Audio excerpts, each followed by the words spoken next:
แม่เมาะจังหวัดลำปางรายการนี้ออกอากาศทุกวันอังคารในเวลาตี 5ไปจนถึง7 โมงไม่เจ้าผ่านทางเครือข่ายสถานีวิทยุคลื่นสีขาวเพื่อชาวประชาซึ่งมีอยู่หลายคลื่นหลายสถานีหลายจังหวัดที่รับสัญญาณเอาไปออกอากาศบันทึกเทปเอาไปออกอากาศผ่านทางสถานีวิทยุเพื่อการศึกษาและพัฒนาอาชีพเรดิโอเน็ตเวิร์กFM 99.50 เมกะเฮิรตซ์ของวิทยาลัยเทคนิคกฟผแม่เมาะทุกวันศุกร์ในเวลา8 โมงไม่เจ้าเป็นต้นไปออกอากาศผ่านทาง Facebook ไลฟ์ซึ่งเป็นไลฟ์สดของสถานีวิทยุวัดฝายหินซึ่งส่งกระจายเสียงไปทั่วประเทศทั่วโลกบันทึกเทปเอาไปออกอากาศผ่านทางเพจของสถาบันธรรมาภิวัตน์ซึ่งช่องทางสุดท้ายต่างหลังนี้ท่านผู้ฟังสามารถไปติดตามรับฟังย้อนหลังไป Copy ลิงก์ไปคัดลอกลิงก์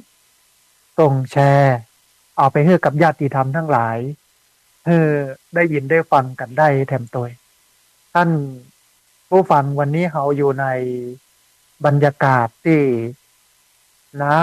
ำซึ่งในหลายวันที่ผ่านมานั้นกำลังครุกุ่นท่วมท้นหลายพื้นที่โดยเฉพาะพี่น้องเชียงใหม่แล้วก็เริ่มจากจังหวัดน่าน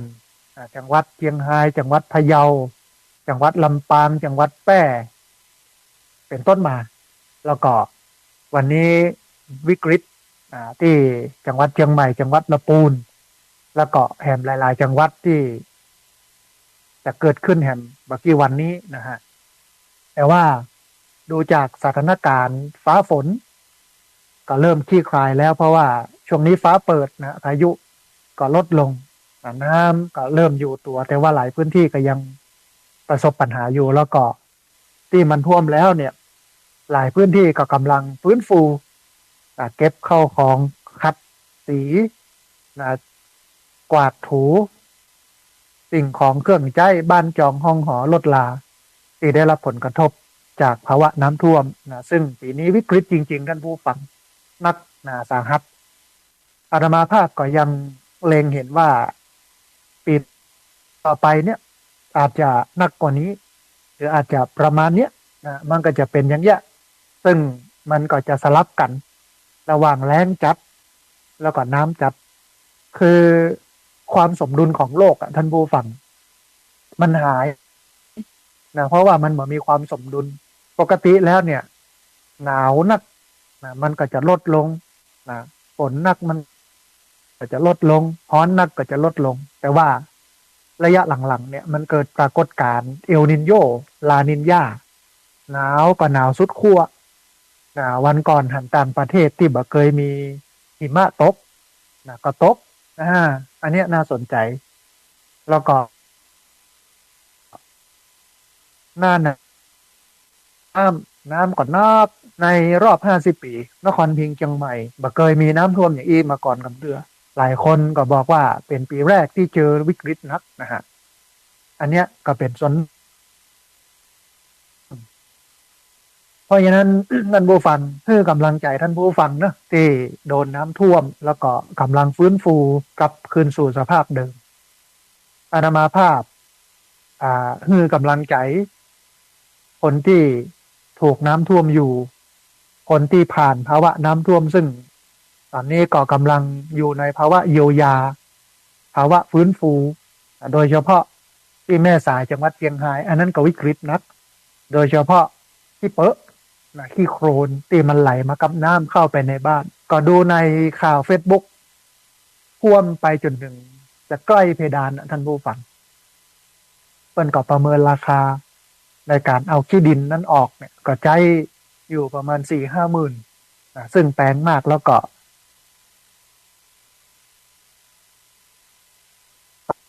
นี้หน่วยงานต่างๆก็ไปฟื้นฟูที่เชียงรายที่หลายอำเภอวิกฤตนักโดยเฉพาะอำเภอเมือง ดูข่าวเนี่ยเปิ้ลก็บอกว่าสูญเสียมูลค่าทางเศรษฐกิจเนี่ยมากกว่า 2,000 ล้านนะครับก็จะฟื้นฟูกลับขึ้นมาสู่สภาพเดิมได้เนี่ยมันก็เป็นเรื่องที่ต้องใช้เวลาแล้วก็ใช้งบประมาณแล้วตอนนี้ที่วิกฤตนะฮะก็คือจังหวัดลำพูนซึ่งรับน้ำมาจากจังหวัดเชียงใหม่ก็กำลังวิกฤตท่วมกันอยู่นะหลายพื้นที่น้ำก็ยังอยู่แต่ว่าลดลงนะฮะเพราะฉะนั้นท่านผู้ฟังกำลังใจนะท่านผู้ฟังแล้วก็อนุโมทนาบุญกับหน่วยงานต่างๆที่ออกมาช่วยพี่น้องเออผ่อนคลายในภาวะวิกฤตนะไม่ว่าจะเป็นเข้าไปช่วยเหลือก็ตามไม่ว่าจะเป็นเอาเข้าเอาครัวต่างๆไปแจกไปฮื้อก็ตามในส่วนของสถานีวิทยุคลื่นสีขาวเนี่ยโดยการนำของท่านอาจารย์พระครูอภิวัฒนวิกรมก็มอบหมายให้ท่านพระสมชาติชาตะปัญโยปรเรียนไปเป็นผู้ดูแลพี่น้องญาติโยมนะฮะท่านใดอยากจะร่วมทำบุญบริจาคช่วยเหลือพี่น้องที่ประสบปัญหาภาวะน้ำท่วมเนี่ยก็ประสานโดยตรงได้ที่ท่านพระมหาสมชาติชาตะปัญโยได้แล้วก็ท่านอาจารย์พระครูอภิวัฒนวิกรมได้นะฮะก็หลังจากนี้ไปก็จะเข้าสู่ฤดูหนาวท่านผู้ฟังก็จะคิดว่ามันอาจจะหนาวจัด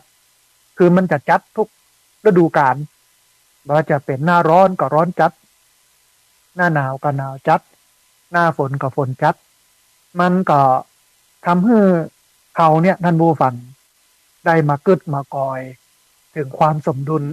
ของโลกของธรรมชาติที่ผ่านมามันเป็นอย่างนี้ก็เพราะว่ามนุษย์เป็นผู้ทำลายความสมดุลนี้มันต้องไปโต้ภัยมันเป็นฝีมือของมนุษย์เขาถึงแม้ว่าเขาไม่ได้เป็นผู้ทำลายโดยตรงเขาก็เป็นผู้ทำลายโดยอ้อมในการใช้ในการบริโภคนะฮะอันหนึ่งเนี่ยที่เป็นวิกฤตที่ทำให้คนได้หันปัญหาภาวะน้ำท่วมนี่ก็คือเรื่องของดอยที่มันบ่มีต้นไม้มันถูกไถมันถูกถางโล่งเตียนแล้วก็แปรสภาพไปเป็นไร่ข้าวโพดนะฮะดินโคลนเวลาน้ำมันไหลลงมาเนี่ยมันบ่มีไอ้อย่างซับไว้บ่มีต้นไม้บ่มีหญ้ามีอย่างซึ่งมันโล่งโปร่งหมดเลยอ่ะนะฮะมันก็ชะหน้าดินไหลลงไปเข้าบ้านเข้าจองอันนี้ก็เป็นเรื่องหนึ่งนะฮะที่สำคัญที่สุดนะแต่ต้องชื่นชมภาคเอกชนภาคประชาสังคมท่านผู้ฟังมูลนิธิสมาคมองค์กรต่างๆที่ไปช่วยเหลือพี่น้องเนี่ยต้องชื่นชมแต่แล้วก็น้ำใจของคนไทยเนาะเขาได้หันกันนักขึ้นนะฮะแต่สิ่งหนึ่งที่เขาจะต้องมากึดในระยะยาวก็คือว่าอย่างนี้อย่างใดเมื่อภาวะอย่างเงี้ยมันลดความรุนแรงลงมาเมื่อมันรุนแรงนักไปยิ่งกว่านี้นะฮะในส่วนของเขาที่ทำได้ที่สุดก็คือหนึ่งต้องช่วยกันปลูกต้นไม้ให้มากขึ้นอันที่สองก็คือต้องรณรงค์ดอยที่โล้นนะฮะไถโล่งเตียนเนี่ยจะต้องฟื้นนะให้ธรรมชาติกลับคืนอาจจะมองว่า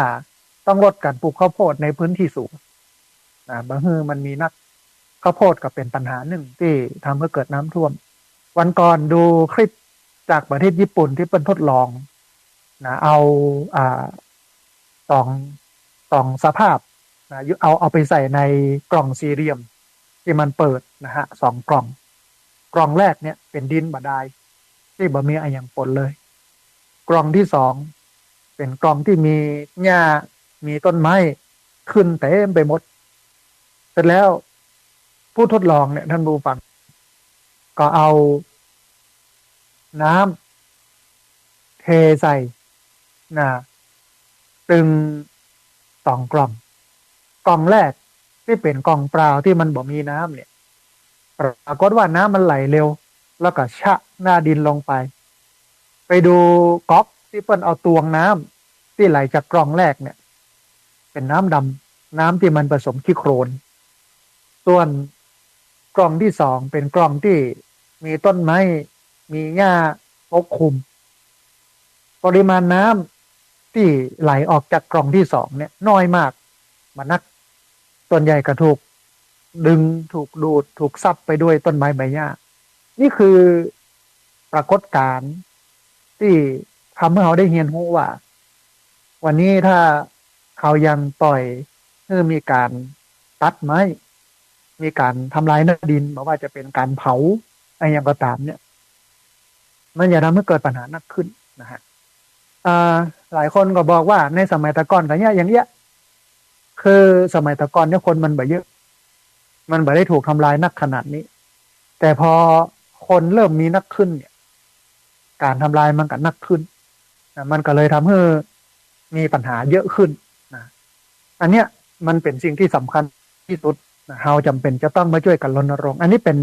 กรณีหนึ่งนะที่มันเป็นปัญหาแถมกรณีหนึ่งท่านผู้ฟังในเรื่องของการใช้ไฟฟ้าที่ผลิตจากโรงไฟฟ้าถ่านหินซึ่งต่างประเทศเนี่ยเปิ้นรณรงค์ต่อต้านการใช้ถ่านหินซึ่งการผลิตไฟฟ้าก็ดีโรงงานอุตสาหกรรมต่างๆก็ดีเนี่ยที่ใช้ถ่านหินเป็นเชื้อเพลิงเนี่ยมันส่งผลกระทบโดยตรงต่อภาวะโลกร้อนทำให้เกิดภาวะเรือนกระจกเกิดโลกร้อนขึ้นมาอันนี้ก็เป็นสิ่งที่สำคัญแล้วก็น้ำมันที่เราใช้เกิดการสันดาบเกิดการเผาตลอดจนถึงฝีมือมนุษย์ที่เผาในที่โล่งแจ้งเผาป่าเผาดอยเผาอย่างต่างๆเนี่ยมันก็ทำให้เกิดภาวะวิกฤตทั้งหลายทั้งปวงเหล่านี้ท่านผู้ฟังประเทศไทยจำเป็นอย่างยิ่งที่จะต้องมาปรับทัศนคติปรับพฤติกรรมการใช้ชีวิตของคนเหี่ยใหม่อานามาภาพกระจายกันว่าหมุนกลับ360องศาปิ้นจะลิ่นมาใหม่เพื่อให้เกิดความสมดุลในโลกนี้นะฮะซึ่งในวันนี้ก็จะได้พูดถึงภาพรวมของภาวะน้ำท่วมว่ากระทบกี่คนกระทบกี่หลังคาเรือนกระทบกี่จังหวัดเสียชีวิตกี่ราย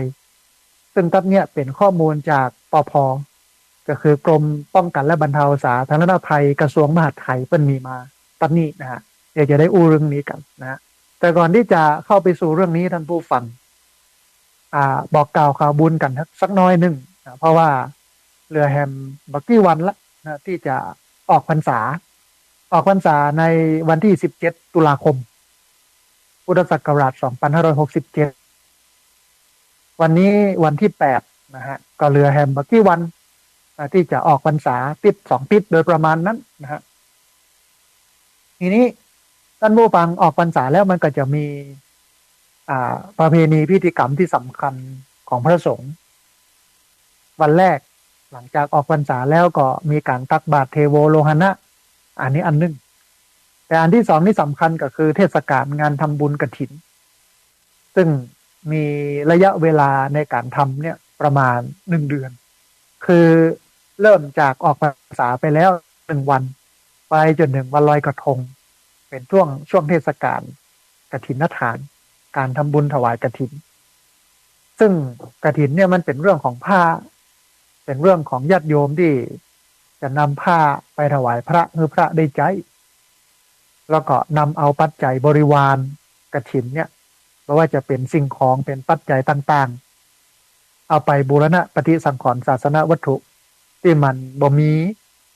ที่มันลุมันแหลวไปให้มันดีมันงามขึ้นมาที่พักสงฆ์สถาบันธรรมาภิวัตน์ท่านผู้ฟังจัดทอดกฐินในวันที่13พฤศจิกายนพุทธศักราช2567ที่จะถึงนี้นะฮะก็อูเอิญเชิญชวนท่านผู้ฟังเนอะมาร่วมทำบุญกันเท่าที่ได้บอกกล่าวไปเนี่ยก็บักกี้วันนะท่านผู้ฟัง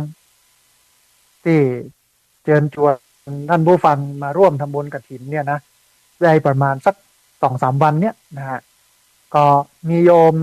ที่เปิ้ลร่วมทำบุญมาส่วนหนึ่งนะฮะก็คือคุณโยมตะวันยาวัฒนะสิริเสรีกุลร่วมทำบุญกฐินทานมา500 บาทกฐินทานในวันที่13พฤศจิกายนพุทธศักราช2567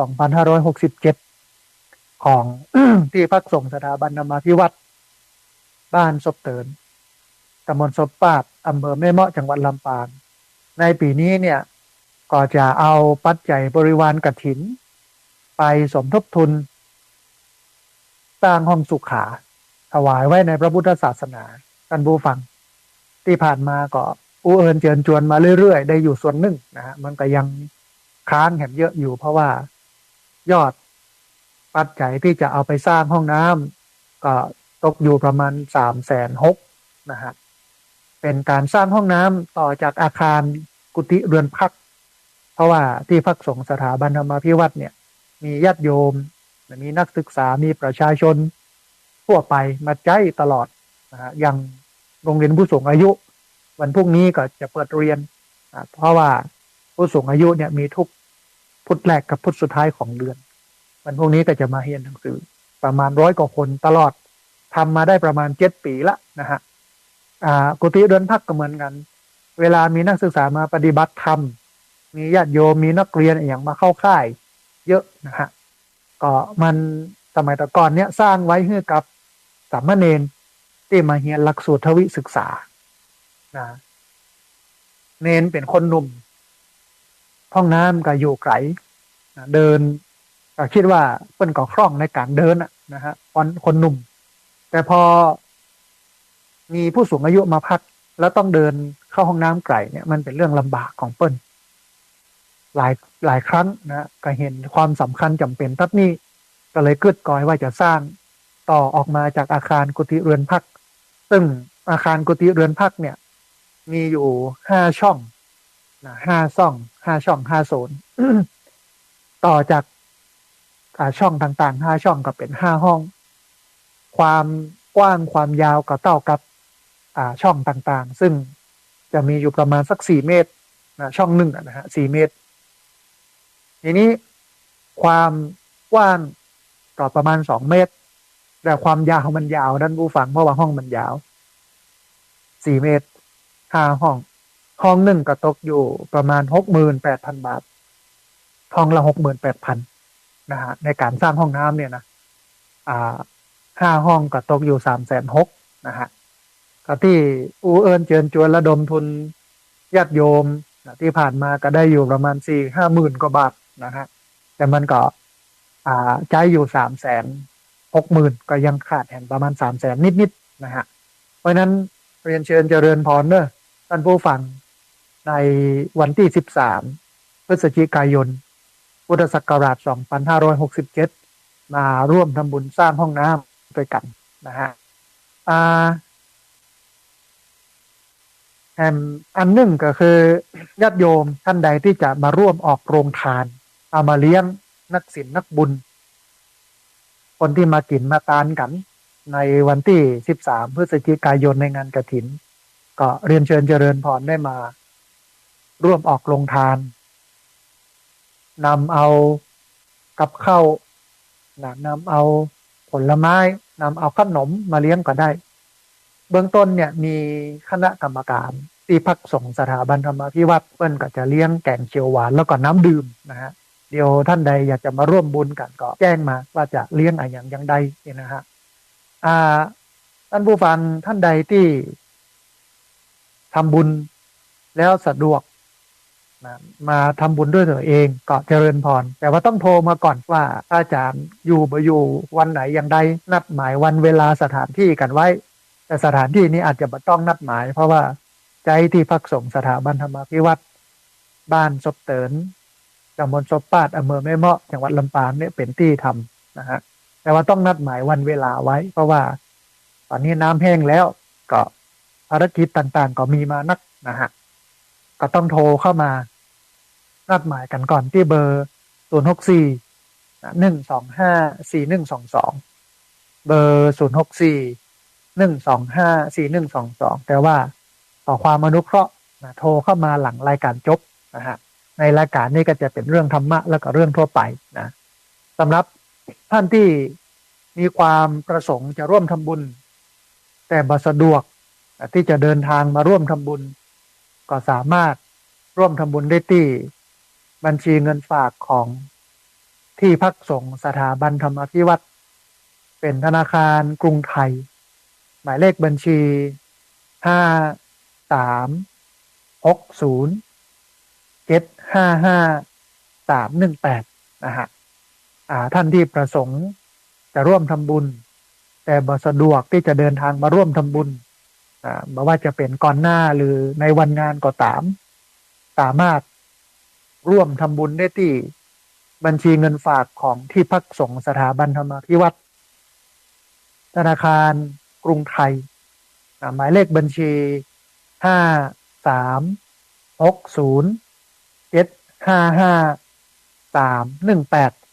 5360755318วันก่อนมีโยม2-3คนโทรมาบอกว่าพระอาจารย์บอกหมายเลขบัญชีเร็วล้ำไปจดบทตันนะ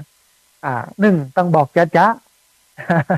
สองต้องบอกบ่อยๆนะจะได้บันทึกตันนะก็เอาแหมครั้งหนึ่งเนาะเดี๋ยว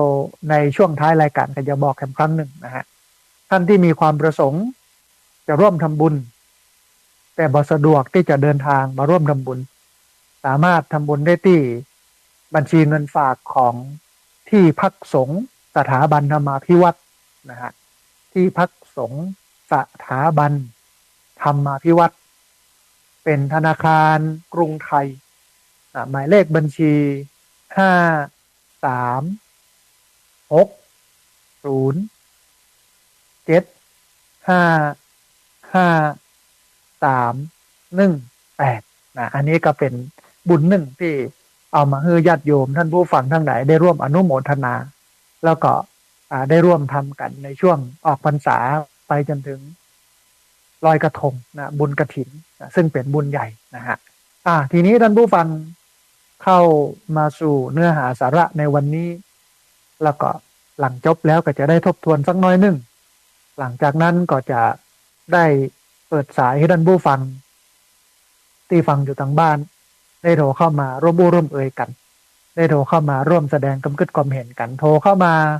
รายงานสถานการณ์น้ำผลกระทบท่านใดที่กำลังท่วมอยู่ต้องการความช่วยเหลือหรือว่าท่านไหนที่ท่วมไปแล้วตอนนี้กำลังฟื้นฟูก็โทรมาเล่าให้กันฟังคำนึงนะฮะในท้ายรายการแต่ว่าตอนนี้เนี่ยท่านผู้ฟังมีข้อมูลจากกรมป้องกันและบรรเทาสาธารณภัยกระทรวงมหาดไทยซึ่งเป็นข้อมูลจากหนังสือพิมพ์มติชนออนไลน์นะฮะในวันที่6ตุลาคมพุทธศักราช2567ก็คือ2วันที่แล้วนะเพิ่นเอาข้อมูลนี้ออกมานะฮะเพิ่นบอกว่าปภเผยน้ำท่วมกระทบ3.40,000 ครัวเรือน20จังหวัดจมเสียชีวิตแล้วจำนวน9 รายก็บอกได้ว่าปีนี้วิกฤตปีนี้สาหัสจริงๆนะฮะท่วมกระทบ34,000 ครัวเรือนจำนวนจังหวัดอยู่ที่3จังหวัดในจังหวัด60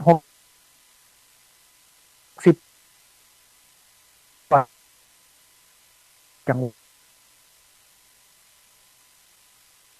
เสียชีวิต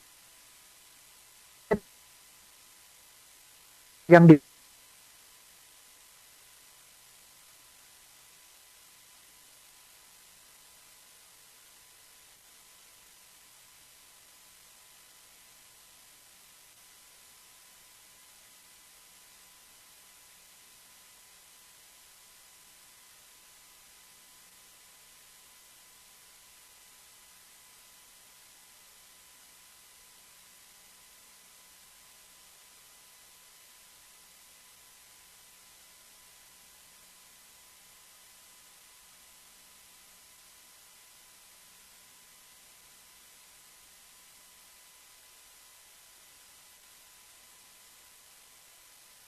เปิ้น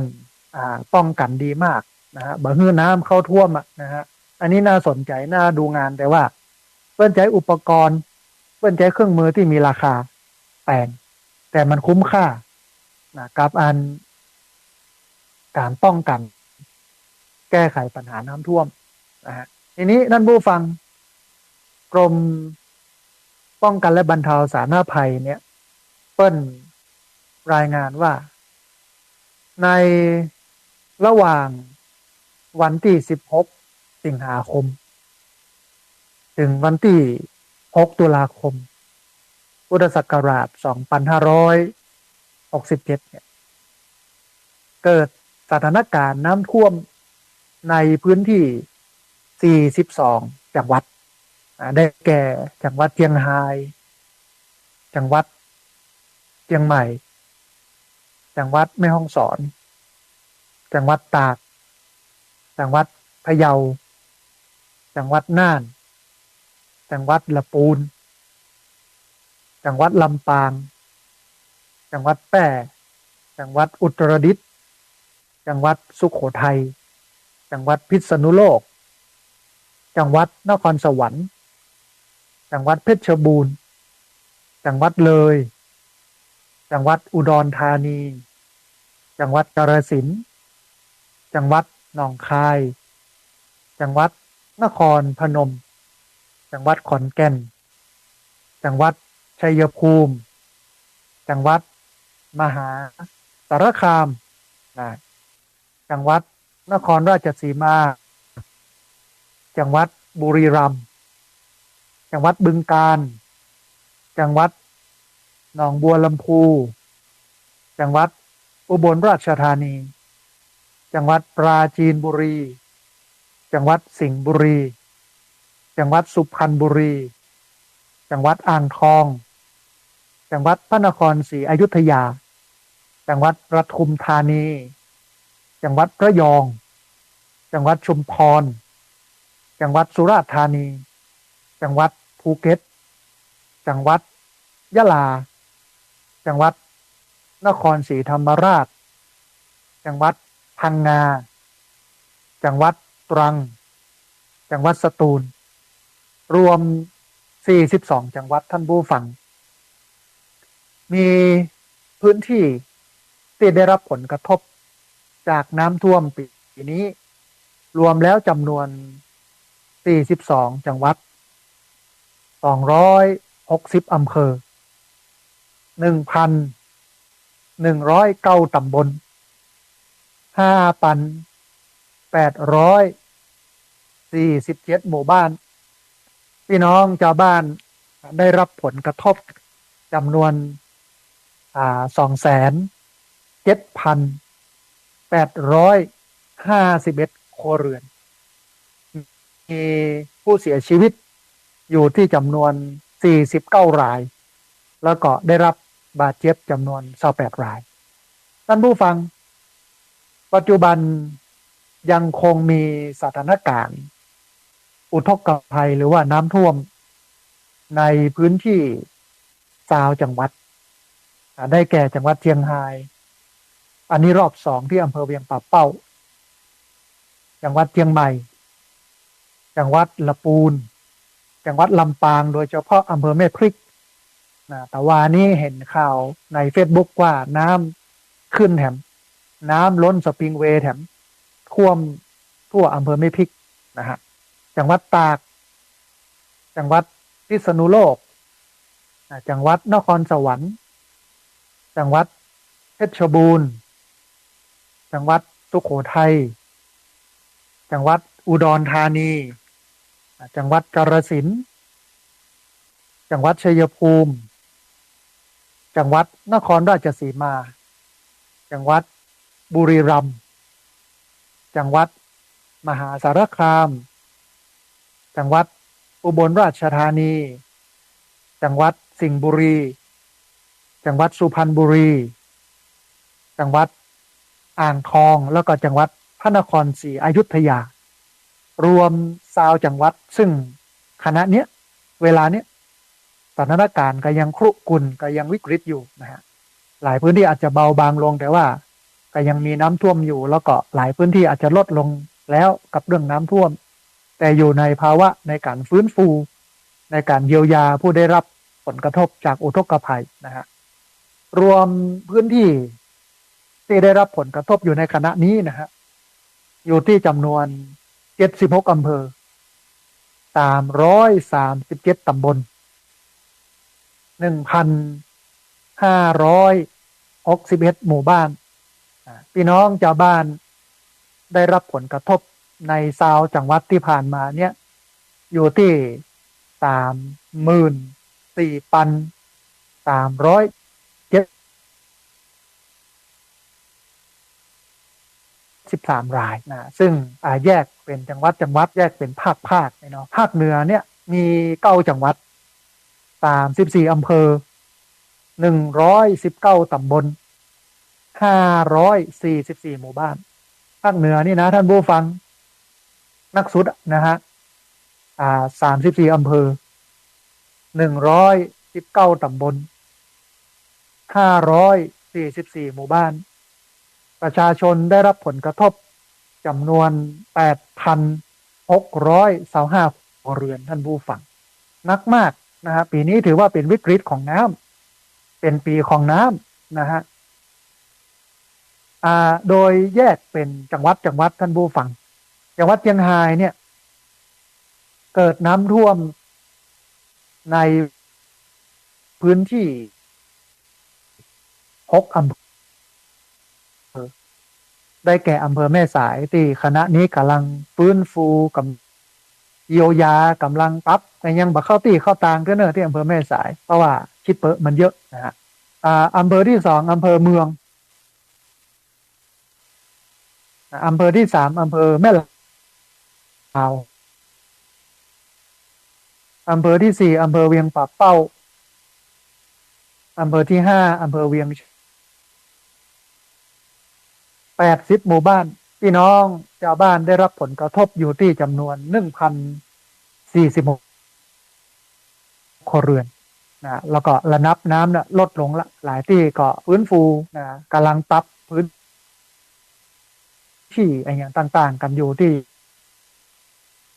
จังหวัดเชียงรายเชียงราย6 อำเภออำเภอไหนอำเภอเมืองอำเภอแม่ลาวอำเภอเวียงป่าเป้าอำเภอเวียงชัยแล้วก็อำเภอเชียงแสนรวม17 ตำบล80 หมู่บ้านพี่น้องชาวบ้านได้รับผลกระทบอยู่ที่จำนวน 1,046 ครัวเรือนนะฮะจังหวัดที่ 2ซึ่งครุกรุ่นอยู่ในคณะนี้ก็คือจังหวัดเชียงใหม่เกิดน้ำท่วมในพื้นที่7 อำเภอท่านผู้ฟังมีอำเภอแม่ริมอำเภอดอยหล่ออำเภอหางดงอำเภอสันปะตองอำเภอแม่แตงอำเภอเมืองอำเภอสารปีรวม34 ตำบล183 หมู่บ้านพี่น้องได้รับผลกระทบ96 ครัวเรือน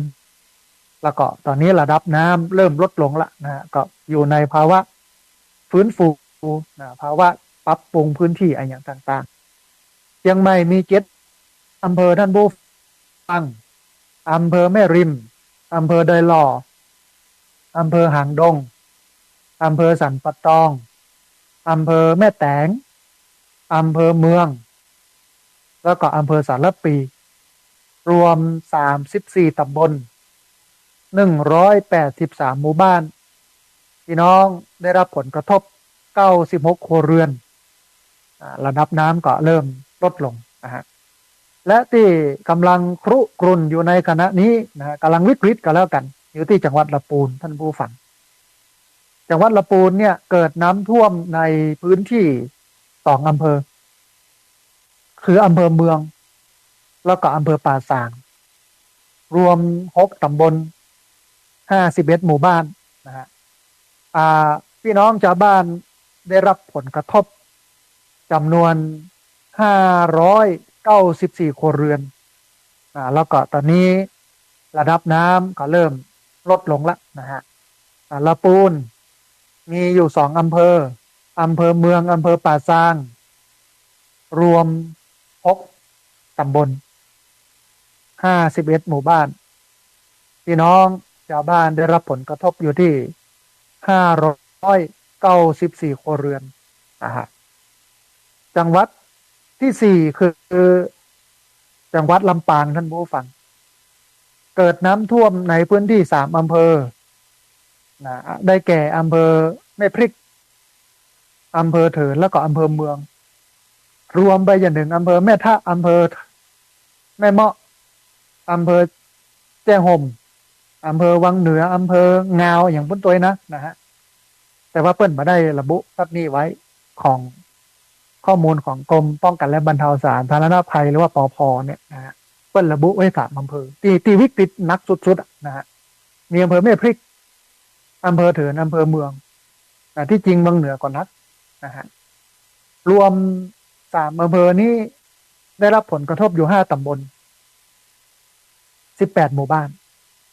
พี่น้องชาวบ้านได้รับผลกระทบอยู่ที่58ครัวเรือน458ครัวเรือนลำปาง3 อำเภออำเภอแม่พริกอำเภอเถินอำเภอเมือง5 ตำบล18 หมู่บ้านพี่น้องชาวบ้านได้รับผลกระทบอยู่ที่458ครัวเรือนนะฮะ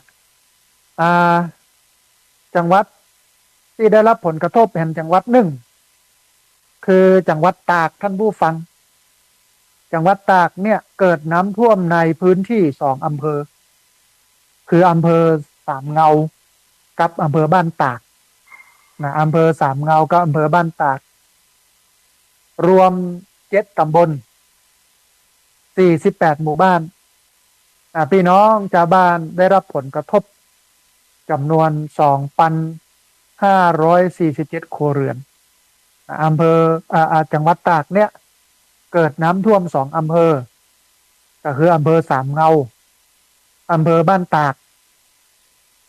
รวมแล้ว7 ตำบล47 หมู่บ้านประชาชนได้รับผลกระทบอยู่ที่จำนวน 2,547ครัวเรือนนะฮะแถมจังหวัดหนึ่งซึ่งเป็นจังหวัดที่6คือจังหวัดพิษณุโลกเนี่ย เกิดน้ำท่วมในพื้นที่7 อำเภอก็คืออำเภอพรหมพิรามอำเภอบางระกำอำเภอเมืองอำเภอบางกระทุ่มอำเภอวังทองอำเภอนครไทยแล้วก็อำเภอวัดโบสถ์รวม27 ตำบล104 หมู่บ้านพี่น้องได้รับผลกระทบอยู่ที่1,749ครัวเรือนนะฮะจังหวัดพิษณุโลกมี7 อำเภอที่ได้รับผลกระทบจากภาวะอุทกภัยรอบนี้อำเภอพรหมพิรามอำเภอบางระกำอำเภอเมืองอำเภอบางกระทุ่มอำเภอวังทองอำเภอนครไทยแล้วก็อำเภอวัดโบสถ์รวม27 ตำบล104 หมู่บ้านพี่น้องชาวบ้านได้รับผลกระทบอยู่ที่จำนวน1,749ครัวเรือนนะฮะจังหวัดที่7ท่านผู้ฟังจังหวัดเพชรบูรณ์จังหวัดเพชรบูรณ์เนี่ยเกิดน้ำท่วมใน3 พื้นที่3 อำเภอบอกว่าจะเป็นอำเภอน้ำหนาวอำเภอเมืองแล้วก็อำเภอหนองไผ่รวม6 ตำบล8 หมู่บ้านพี่น้องชาวบ้านได้รับผลกระทบ115ครัวเรือนนะฮะเพชรบูรณ์นี่มีอำเภอน้ำหนาวอำเภอเมืองอำเภอหนองไผ่3 อำเภอรวม6 ตำบล8 หมู่บ้านพี่น้องได้รับผลกระทบอยู่ที่จำนวน115ครัวเรือนนะจังหวัดที่8จังหวัดสุโขทัยท่านผู้ฟังเกิดน้ำท่วมในพื้นที่3 อำเภอก็คืออำเภอสวรรคโลกอำเภอศรีสำโรงแล้วก็อำเภอเมือง15 ตำบล51 หมู่บ้านพี่น้องชาวบ้านได้รับผลกระทบอยู่ที่จำนวน1,940ครัวเรือนสุโขทัยก็นักพอสมควรนะฮะอยู่ที่สวรรคโลกอยู่ที่ศรีสำโรงอยู่ที่อำเภอเมืองรวม15 ตำบล51 หมู่บ้านพี่น้องชาวบ้านได้รับผลกระทบอยู่ที่จำนวน1,940ครัวเรือนอันนี้สุโขทัยแห่งจังหวัดหนึ่งของภาคเหนือก็คือจังหวัดนครสวรรค์เกิดน้ำท่วมในพื้นที่อำเภอเมืองอำเภอเดียวรวมอยู่2 ตำบลแล้วก็2 หมู่บ้านพี่น้องชาวบ้านได้รับผลกระทบ70ครัวเรือนในภาคเหนือมีอยู่9 จังหวัดที่ได้รับผลกระทบก็คือจังหวัดเชียงรายจังหวัดเชียงใหม่จังหวัดลำพูน จังหวัดลำปางจังหวัดตากจังหวัดพิษณุโลกจังหวัดเพชรบูรณ์จังหวัดสุโขทัยแล้วก็จังหวัดสุดท้ายจังหวัดที่เก้าจังหวัดนครสวรรค์อันนี้คือภาคเหนือนะฮะภาคตะวันออกเฉียงเหนือภาคตะวันออกเฉียงเหนือเนี่ยหรือว่าภาคอีสานเนี่ยท่วมอยู่ที่7 จังหวัด23 อำเภอ83 ตำบล351 หมู่บ้านท่านผู้ฟังพี่น้องชาวบ้านได้รับผลกระทบอยู่ที่จำนวน 1,077 ครัวเรือนมีจังหวัดอุดรธานีเนี่ยเกิดน้ำท่วมใน2 อำเภอท่านผู้ฟังมีอำเภอเมืองอำเภอสร้างคอมจำนวน8 ตำบล37 หมู่บ้านพี่น้องชาวบ้านได้รับผลกระทบอยู่ที่383 ครัวเรือนนะฮะอุดรธานี2 อำเภอคืออำเภอเมืองอำเภอสร้างคอม8 ตำบล37 หมู่บ้านพี่น้องชาวบ้านได้รับผลกระทบ383 ครัวเรือนจังหวัดที่2ของภาคตะวันออกเฉียงเหนือคือจังหวัดกาฬสินธุ์ท่านผู้ฟังอีสานจังหวัดกาฬสินธุ์เนี่ยเกิดน้ำท่วม5 อำเภอได้แก่อำเภอยางตาลอำเภอหนองกรุงหนองกรุงศรีอำเภอท่าคันโทอำเภอสหัสขันธ์อำเภอคล้องชัยรวม12 ตำบล15 หมู่บ้านพี่น้องชาวบ้านได้รับผลกระทบจำนวน68 ครัวเรือนนะฮะกาฬสินธุ์5 พื้นที่เพราะว่าจะเป็นยางตลาดหนองกรุงศรีท่าคันโทสหัสขันธ์คล้องชัยมีอยู่5 อำเภอ12 ตำบล15 หมู่บ้านพี่น้องได้รับผลกระทบอยู่ที่18 ครัวเรือนนะฮะจังหวัดที่3ของภาคตะวันออกเฉียงเหนือคือจังหวัดชัยภูมิจังหวัดชัยภูมิเนี่ยเกิดน้ำท่วมในพื้นที่2 อำเภอก็คืออำเภอคอนสวรรค์กับอำเภอจตุรัสรวม12 ตำบล45 หมู่บ้านพี่น้องชาวบ้านได้รับผลกระทบอยู่ที่71 ครัวเรือนนะฮะชัยภูมิท่วม2 อำเภอท่านผู้ฟังอำเภอคอนสารอำเภอจตุรัสรวมแล้วจำนวน12 ตำบล45 หมู่บ้านพี่น้องชาวบ้านได้รับผลกระทบ71 ครัวเรือนนะฮะจังหวัดที่4ของภาคตะวันออกเฉียงเหนือคือจังหวัดมหาสารคามเนี่ยเกิดน้ำท่วมในพื้นที่5 อำเภอได้แก่อำเภอเมืองอำเภอกันทรวิชัยอำเภอกุสมพิสัยอำเภอเชียงยืนอำเภอนาเชือกรวม33 ตำบล222 หมู่บ้านพี่น้องชาวบ้านได้รับผลกระทบ83 ครัวเรือนมหาสารคาม5 อำเภออำเภอเมืองอำเภอกันทรวิชัยอำเภอกุสมพิสัยโกสมพิสัยอำเภอเชียงยืนอำเภอนาเชือก33 ตำบล222 หมู่บ้านพี่น้องได้รับผลกระทบอยู่ที่83 ครัวเรือนนะฮะอำเภอนครราชสีมาหรือโคราชบ้านเองท่านผู้ฟังเกิดน้ำท่วมอยู่ที่4 อำเภอก็มีอำเภอโชคชัยอำเภอจักราชอำเภอขามสแกงแสง3 อำเภอรวม11 ตำบล19 หมู่บ้านพี่น้องชาวบ้านได้รับผลกระทบ261 ครัวเรือนไม่ใช่ธรรมดาเหมือนกันโคราช4 อำเภอนะอำเภอเมืองอำเภอโชคชัยอำเภอจักราชแล้วก็อำเภอขามสแกงแสงรวม11 ตำบล19 หมู่บ้านพี่น้องชาวบ้านได้รับผลกระทบอยู่ที่จำนวน261 ครัวเรือน มาพอที่จังหวัดบุรีรัมย์ท่านผู้ฟังจังหวัดบุรีรัมย์เนี่ยเกิดน้ำท่วม3 อำเภอก็คืออำเภอนางรองอำเภอชำนิอำเภอหนองจีรวมแล้ว4 ตำบล 8 หมู่บ้านพี่น้องชาวบ้านได้รับผลกระทบที่21 ครัวเรือนบุรีรัมย์นี่บ่ปอนักท่านผู้ฟังนะมีอำเภอนางรองอำเภอชำนิอำเภอหนองกี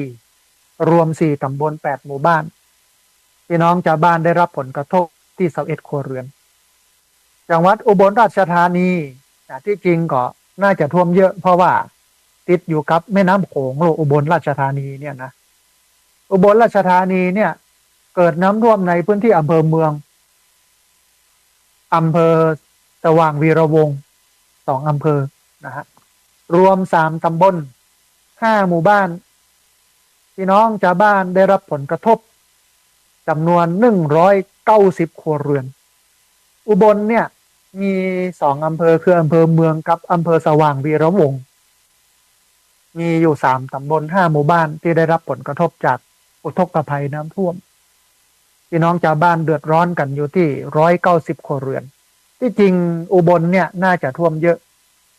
เพราะว่าอุบลราชธานีนี้เป็นอยู่ใกล้น้ำโขงแล้วก็น้ำโขงเนี่ยมันมีการผันผวนสูงมากตั้งแต่จีนไปสร้างเขื่อนกั้นน้ำโขงไว้เอาไว้ผลิตไฟฟ้าเอาไว้ใจไว้อย่างเพื่อการเกษตรของเปิ้ลนะฮะมันทำให้น้ำโขงเนี่ยแล้งจัดนะเวลาหน้าน้ำก็น้ำหนักทะลุทะลังพี่น้องที่อยู่ตั้งลุ่มเวลาประเทศจีนเป็นปล่อยน้ำเขื่อนมานะฮะแต่ว่าครั้งนี้ได้รับผลกระทบน้อยเพียง2 อำเภอคืออำเภอเมืองกับอำเภอสว่างวีระวงศ์มีอยู่3 ตำบล 5 หมู่บ้านพี่น้องชาวบ้านได้รับผลกระทบ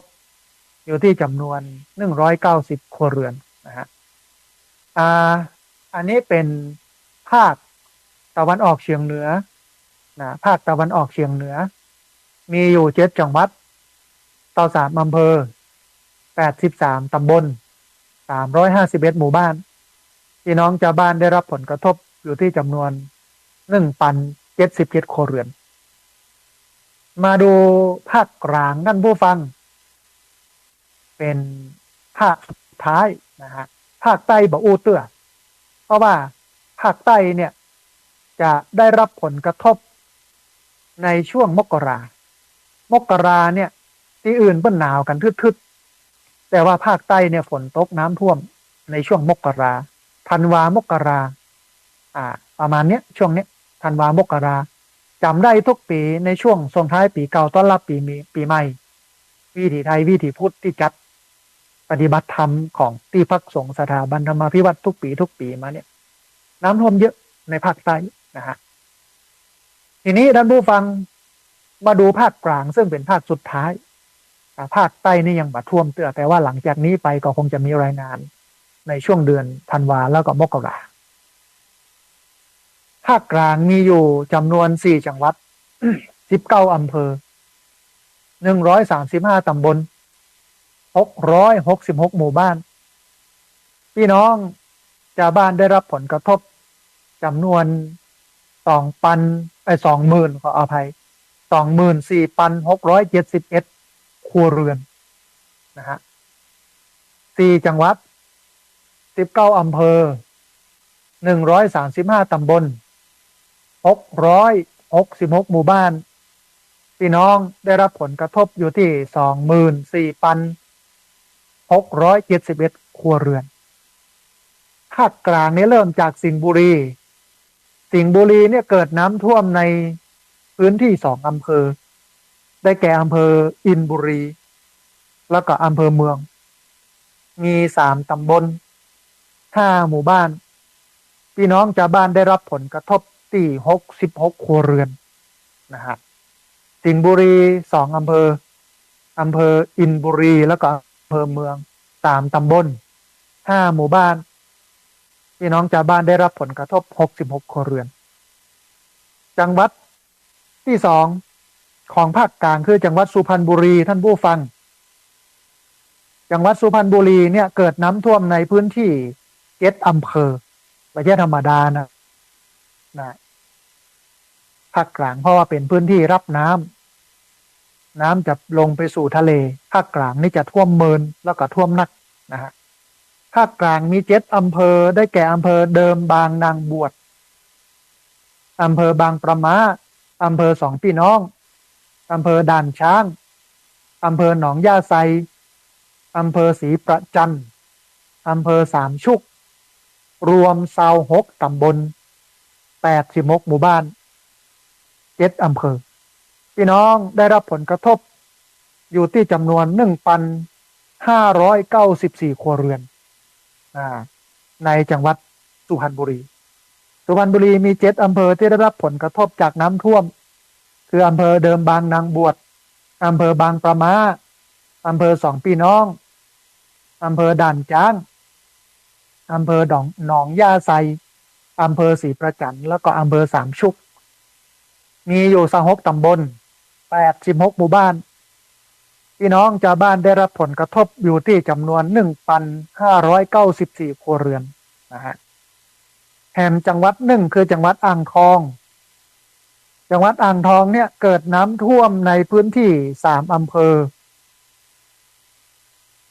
ได้แก่อำเภอวิเศษชัยชาญอำเภอชัยโยแล้วก็อำเภอเมือง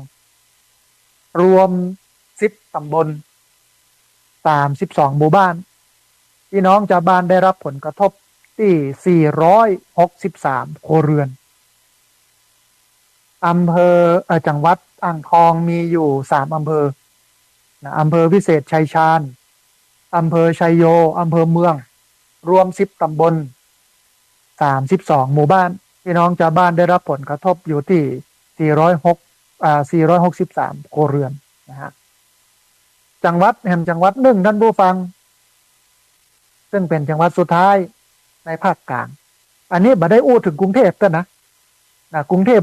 แล้วก็นนทบุรีเนี่ยช่วงเนี้ยน้ำเหนือจะลงไปแล้วก็จะอยู่หั่นเพราะว่าน้ำทะเลมันหนุนสูงมันก็ท่วมหนักกรุงเทพ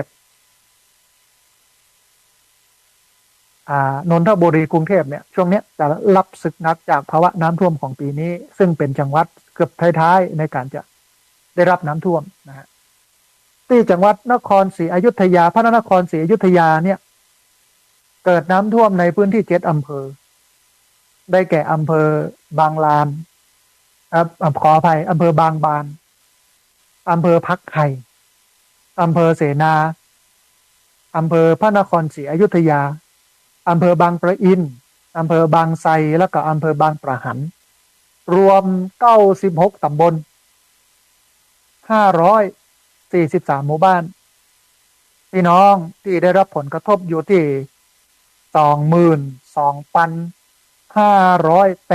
22,584 ครัวเรือนไม่ใช่ธรรมดานะท่านผู้ฟังคือถ้าเราจะสังเกตจังหวัดที่อยู่ท้ายๆเพราะว่าจะเป็นจังหวัดอ่างทองสิงห์บุรีพระนครศรีอยุธยากรุงเทพนนทบุรีจังหวัดเราเนี่ยจะมีพื้นที่น้ำท่วมเนี่ยขยายวงกว้างออกไปหลายอำเภอหลายตำบลและหลายหมู่บ้านแล้วบ่ใช่ธรรมดานะน้ำท่วมในภาคกลางเนี่ยมันอยู่กันเป็น3 เดือน2 เดือน2 เดือน3 เดือนเพราะว่าทะเลมันหนุนสูงมันไม่ยอมลงนะฮะจนกระทะเลลดลงมันถึงจะลงไปได้คล่องตัวแต่ถ้าทะเลมันหนุนสูงน้ำที่ไหลลงมาจากทางเหนือมันก็จะอยู่ที่หั่นแล้วก็ทะลักท่วม2 ข้างต่างขยายพื้นที่ท่วมไปเรื่อยๆอย่างจังหวัดพระนครศรีอยุธยาเนี่ยก็อยู่ที่7 อำเภอเพราะว่าจะเป็นอำเภอบางลานบางบานอำเภอพักไห่อำเภอเสนาอำเภอพระนครศรีอยุธยาอำเภอบางปะอินอำเภอบางไทรแล้วก็อำเภอบางปะหันรวม96 ตำบล543 หมู่บ้านพี่น้องชาวบ้านได้รับผลกระทบ22,548 ครัวเรือนนะฮะท่านผู้ฟังกรมป้องกันและบรรเทาสาธารณภัยเปิ้นสังกัดกระทรวงมหาดไทย ชื่อย่อว่าปอพเพิ่นก็ได้ระดมสรรพกำลังเจ้าหน้าที่ชุดปฏิบัติการแล้วก็เครื่องจักรกลสาธารณภัยบอกว่าจะเป็นเฮลิคอปเตอร์ป้องกันและบรรเทาสาธารณภัยเครื่องสูบน้ำระยะไกลเครื่องสูบน้ำระยะใกล้รถเคลื่อนย้ายผู้ประสบภัยรถกู้ภัยเคลื่อนที่เร็วรถผลิตน้ำดื่มรถไฟฟ้าส่องสว่างรถบรรทุกขนาดเล็กรถลากเรือเร็วเรือท้องแบนอุปกรณ์กู้ภัยทางน้ำทั้งหลายทั้งปวงเนี่ยระดมทุนระดมเข้าของปอพหรือว่ากรมป้องกันและบรรเทาสาธารณภัยเพื่อที่จะเข้าไปให้ความช่วยเหลือแล้วก็บรรเทาความเดือดร้อนของพี่น้องชาวบ้านในพื้นที่ที่เกิดสาธารณภัยรวมถึงนำรถขุดตักแบบไฮดรอลิกยกสูงรถตักล้อยางอเนกประสงค์รถขุดล้อยางกู้ภัยปรับฐานล้อรถตีนตะขาบรถบรรทุกเทท้ายรถขุดตักไฮดรอลิกแขนยาวรถขุดตักขนย้ายดินโครนเศษวัสดุสิ่งปรักหักพังพร้อมทั้งปรับเกลี่ยถนนเส้นทางสัญจรฟื้นฟูหนทางอาคารบ้านเรือนในพื้นที่ที่สถานการณ์คลี่คลายแล้วพี่น้องชาวบ้านเนี่ยปิกมาใช้ชีวิตได้ดีตามปกติเพื่อเร็วที่สุดท่านผู้ฟังกรมป้องกันและบรรเทาสาธารณภัยเนี่ยเปิ้นบอกว่าจะสามารถพี่น้องชาวบ้านเนี่ยจะสามารถติดตามรายงานจากกรมป้องกันและบรรเทาสาธารณภัยได้หลายช่องทางนะฮะหรือว่าสามารถแจ้งความประสงค์ให้ปพหรือว่ากรมป้องกันและบรรเทาสาธารณภัยเนี่ยเข้าไปช่วยเหลือดูแลได้ที่หมายเลข1784ถ้าเกิดเหตุฉุกเฉินน้ำท่วมไฟไหม้อย่างโมเนี้ยก็สามารถโทรเข้ามาแจ้งที่เปิดได้ที่1784ถ้าเกิดไหนบ่ได้อีนะโมโหจะยะอย่างใดโมโหจักไผก็แจ้งมาที่เบอร์1784ของกรมป้องกันและบรรเทาสาธารณภัยได้ใน24ชั่วโมงนะฮะท่านผู้ฟังขณะนี้ท่านผู้ฟังกำลังติดตามรับฟังรายการธรรมาภิวัตน์อันเป็นรายการวิทยุเพื่อการเผยแผ่พระพุทธศาสนาส่งเสริมการศึกษาและพัฒนาสังคมรายการนี้รับผิดชอบโดยอาตมาภาพพระสาธิตธีระปัญโยผู้อำนวยการสถาบันธรรมาภิวัตน์สถาบันเพื่อเผยแผ่พระพุทธศาสนาส่งเสริมการศึกษาและพัฒนาสังคมตั้งอยู่ณที่พักสงฆ์สถาบันธรรมาภิวัตน์บ้านศพเตินตำบลศพป้าบอำเภอแม่เมาะจังหวัดลำปางรายการนี้ออกอากาศทุกวันอังคารตั้งแต่เวลา5 ไปจนถึง7 โมงเมื่อเจ้าผ่านทางสถานีวิทยุในเครือข่ายสถานีวิทยุคลื่นสีขาวเพื่อชาวประชาซึ่งมีอยู่หลายคลื่นหลายสถานีหลายจังหวัดออกอากาศผ่านทาง Facebook ไลฟ์ของสถานีวิทยุวัดฝายหินบันทึกเทปเอาไปออกอากาศผ่านทางสถานีวิทยุเพื่อการศึกษาและพัฒนาอาชีพ Radio Network FM 99.50 เมกะเฮิรตซ์ของวิทยาลัยเทคนิคกฟผ.แม่เมาะทุกวันศุกร์ตั้งแต่เวลา8 โมงเมื่อเช้าเป็นต้นไปและบันทึกเทปเอาไปออกอากาศผ่านทางเพจของสถาบันธรรมาภิวัตน์ซึ่งช่องทางสุดท้ายต่างหลังนี้ก็คือเพจของสถาบันธรรมาภิวัตน์ท่านผู้ฟังสามารถไปติดตามรับฟังย้อนหลังไปก๊อปปี้ลิงก์ไปคัดลอกลิงก์ส่งแชร์เอาไปให้กับญาติธรรมทั้งหลายได้ยินได้ฟังกันได้เรียนตัวนะฮะท่านผู้ฟังก่อนที่จะเปิดสายให้ท่านผู้ฟังที่ฟังอยู่ทางบ้านจะโทรเข้ามารูปเอ่ยกันโทรเข้ามาร่วมแสดงกับคิดความเห็นกันโทรเข้ามาแจ้งเหตุน้ำท่วมโทรเข้ามาแจ้งเหตุขอความช่วยเหลือหลังจากน้ำลดไปแล้วซึ่งกำลังอยู่ในภาวะฟื้นฟูนะฮะเดี๋ยวก็จะให้ท่านผู้ฟังได้โทรเข้ามาให้กำลังใจผู้จัด ก็ได้นะโทรเข้ามาเช็คสัญญาณของรายการแต่ว่าเบื้องต้นเนี่ยสัญญาณรายการในช่วงต้นรายการอาจจะบ่ค่อยดีเท่าใดติดขัดเพราะว่าอ่าขณะนี้ก็ครึ้มอยู่นะฮะเหมือนว่าฝนจะตกอยู่เหมือนกันนะครึ้มอยู่นะฮะท่านผู้ฟังตอนนี้เอามาทวนกันสักหน่อยเอาสั้นๆนะฮะคือข้อมูลเนี่ยมาจากหนังสือพิมพ์มติชนออนไลน์ในวันที่6 ตุลาพุทธศักราช2567ก็2 วันที่แล้วนะฮะใน2 วันที่แล้วเปิ้นบอกว่าระหว่างวันที่16 สิงหาถึงวันที่6 ตุลาเนี่ยเกิดสถานการณ์น้ำท่วมในพื้นที่42 จังหวัดได้แก่จังหวัดเชียงรายจังหวัดเชียงใหม่จังหวัดแม่ฮ่องสอนจังหวัดตากจังหวัดพะเยาจังหวัดน่านจังหวัดลำพูนจังหวัดลำปางจังหวัดแพร่จังหวัดอุตรดิตถ์จังหวัดสุโขทัยจังหวัดพิษณุโลกจังหวัดนครสวรรค์จังหวัดเพชรบูรณ์จังหวัดเลยจังหวัดอุดรธานีจังหวัดกาฬสินธุ์จังหวัดหนองคายจังหวัดนครพนมจังหวัดขอนแก่นจังหวัดชัยภูมิจังหวัดมหาสารคามจังหวัดนครราชสีมาจังหวัดบุรีรัมย์จังหวัดบึงกาฬจังหวัดหนองคายจังหวัดนครพนมจังหวัดขอนแก่นจังหวัดชัยภูมิจังหวัดมหาสารคามจังหวัดนครราชสีมา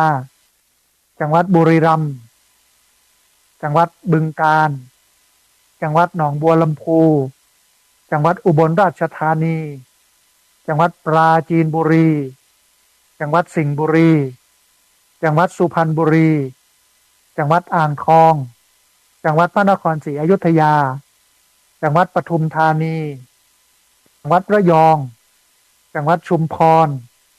จังหวัดสุราษฎร์ธานีจังหวัดภูเก็ต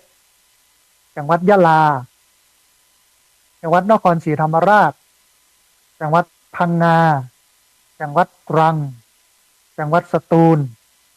รวมพื้นที่ที่ได้รับผลกระทบในหน้าฝนพายุฝนอุทกภัยในปีนี้จำนวน260 อำเภอ1,109 ตำบล5,847ขออภัย5,847 หมู่บ้าน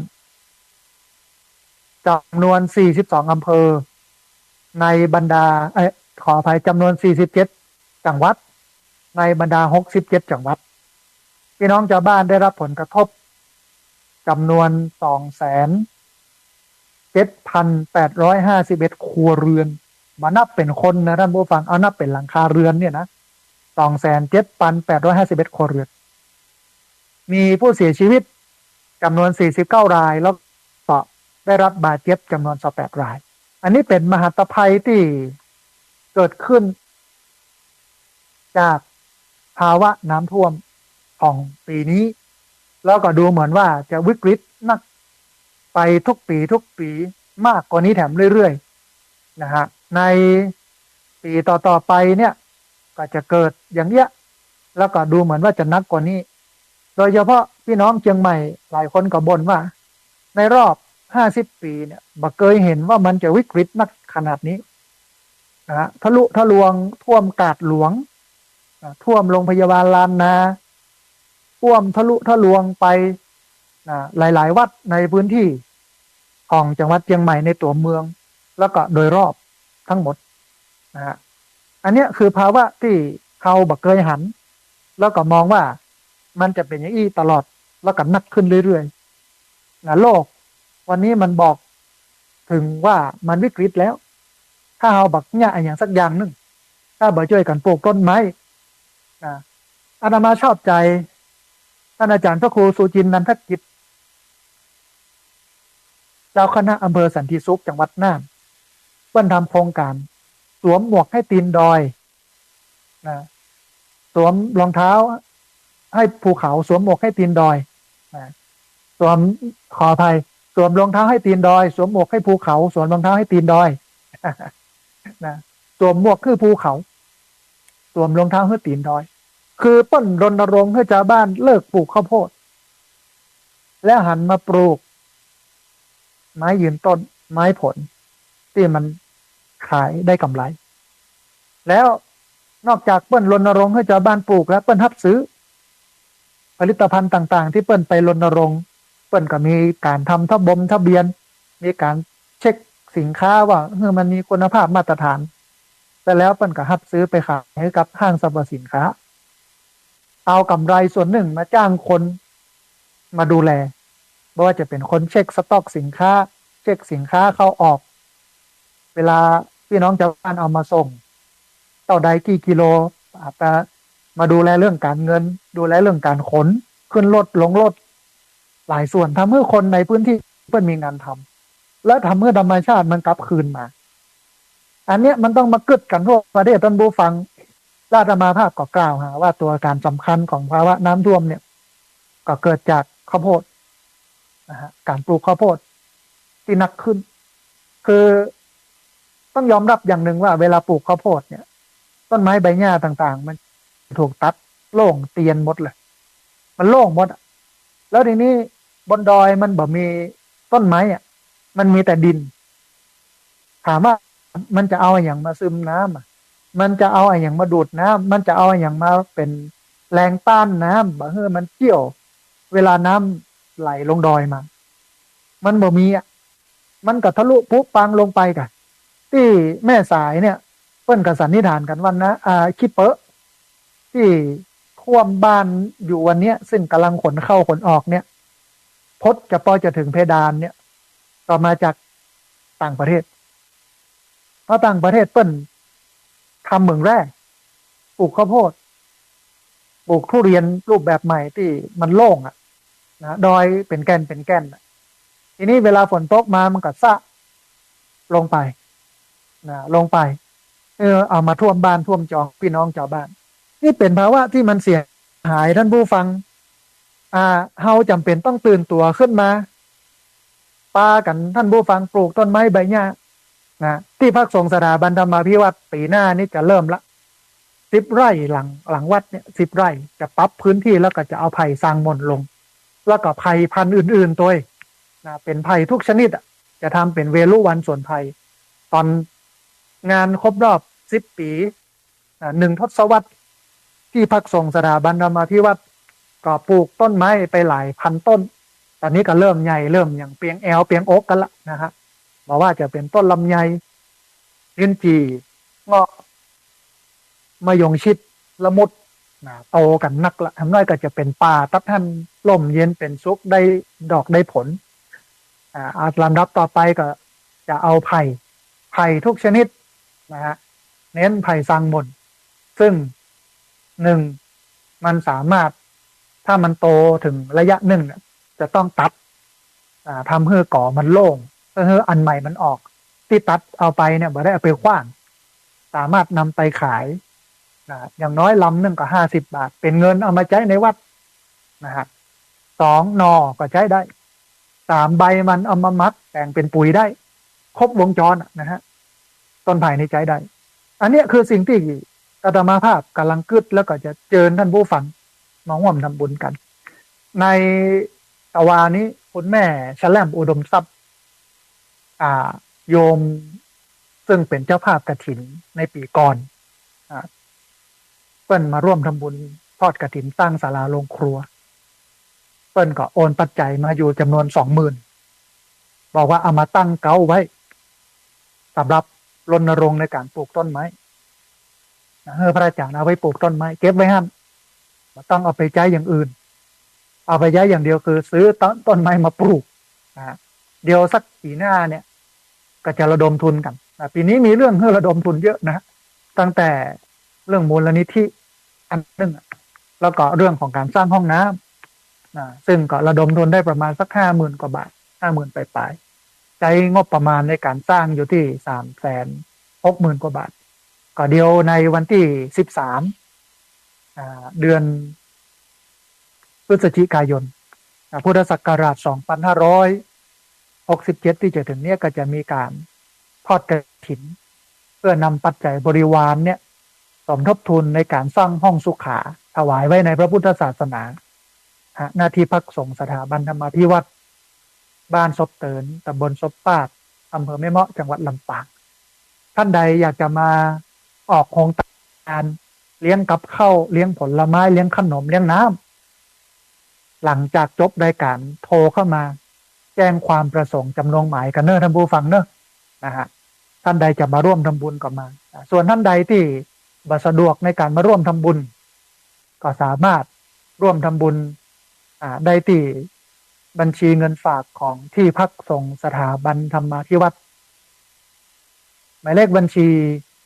5360755 เป็นธนาคารกรุงไทยชื่อบัญชีที่พักสงฆ์สถาบันธรรมาภิวัตรหมายเลขบัญชี5360755 นะฮะเอาละท่านผู้ฟังตอนนี้ได้เวลาเปิดสายให้ท่านผู้ฟังที่ฟังอยู่ทางบ้าน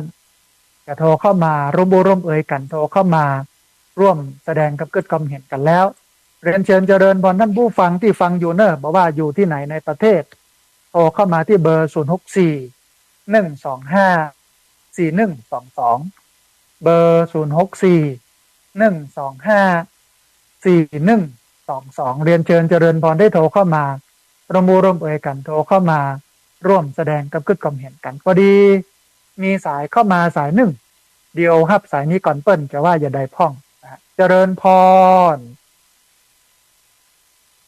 เจริญพร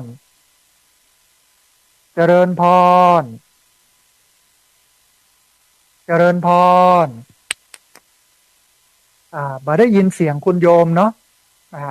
ต้องขออภัยขอตัดสายนี้ก่อนนะฮะ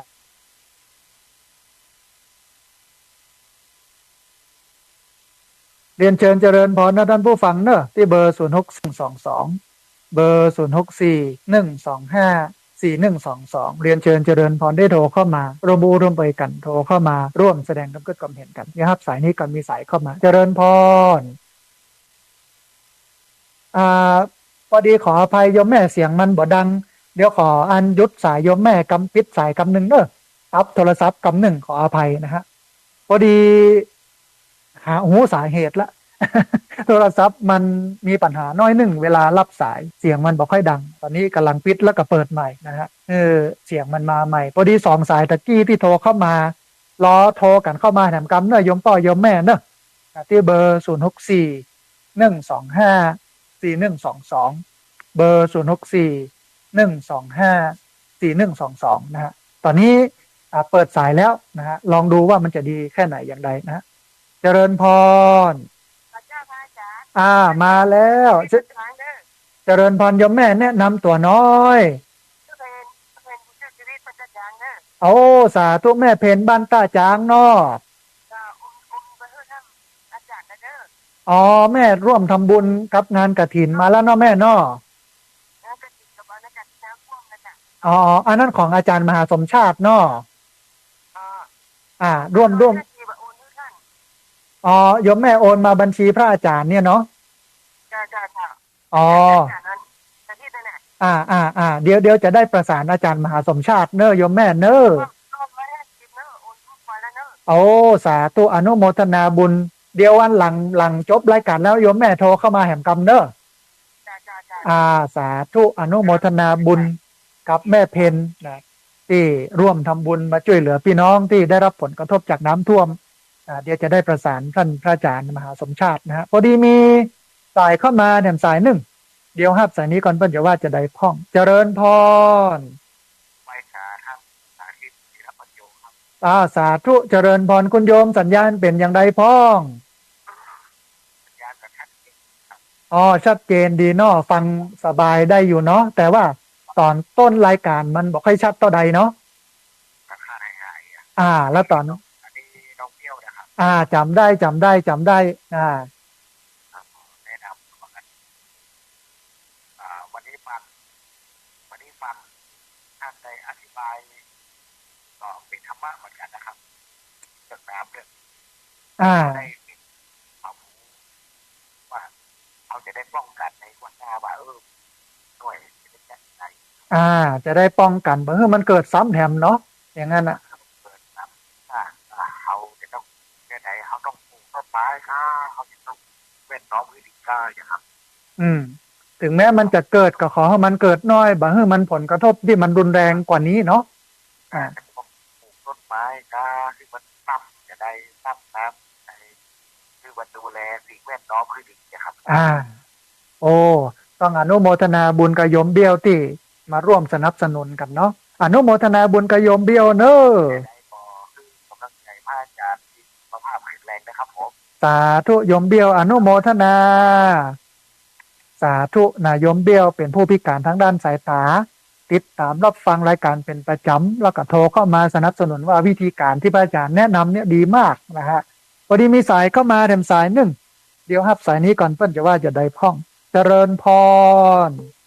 อ๋อพอดีสายลุดไปโทรเข้ามาไมเนอร์ท่านผู้ฟังเนอร์ที่เบอร์064 125 4122เบอร์064 125 4122พอดีมีสายเข้ามาสายหนึ่งเดี๋ยวฮับสายนี้ก่อนเปิ้นจะว่าจะได้พ้องเจริญพรอ้าวสาโตแม่จันเรือนใสเวียงตากการสันปะตองเชียงใหม่ตะกี้สายแรกมันบ่ได้ยินกันเลยปิดโทรศัพท์แล้วเปิดใหม่โยมแม่ต้องขออภัยนะ ตอนนี้ได้แล้วแม่ชัดเจนแล้วแม่ปีนี้ที่สอนน้ำพริกละลายในน้ำเลยนะอืมวิกฤตหนักจริงๆนะปีนี้นะเนาะโอ้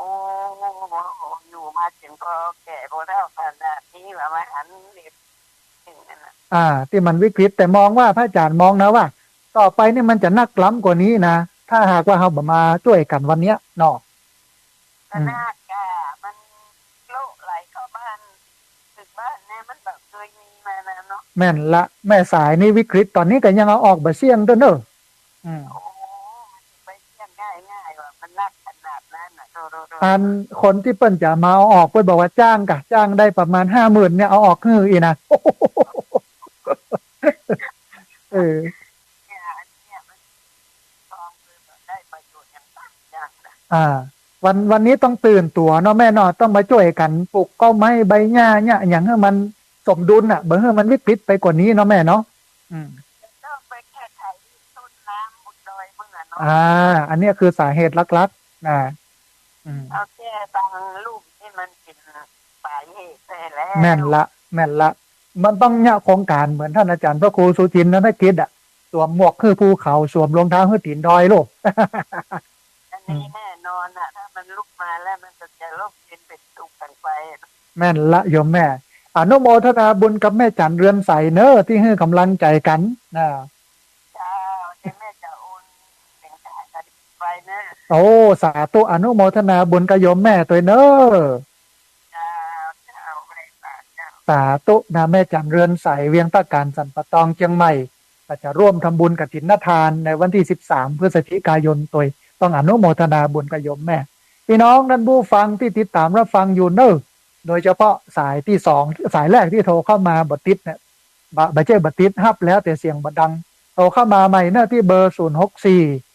125 4122เบอร์064 125 4122พอดีมีสายเข้ามาสายหนึ่งเดี๋ยวฮับสายนี้ก่อนเปิ้นจะว่าจะได้พ้องเจริญพรโอ้สาธุโยมป้อที่จังหวัดน่านเป็นอย่างใดพ้อง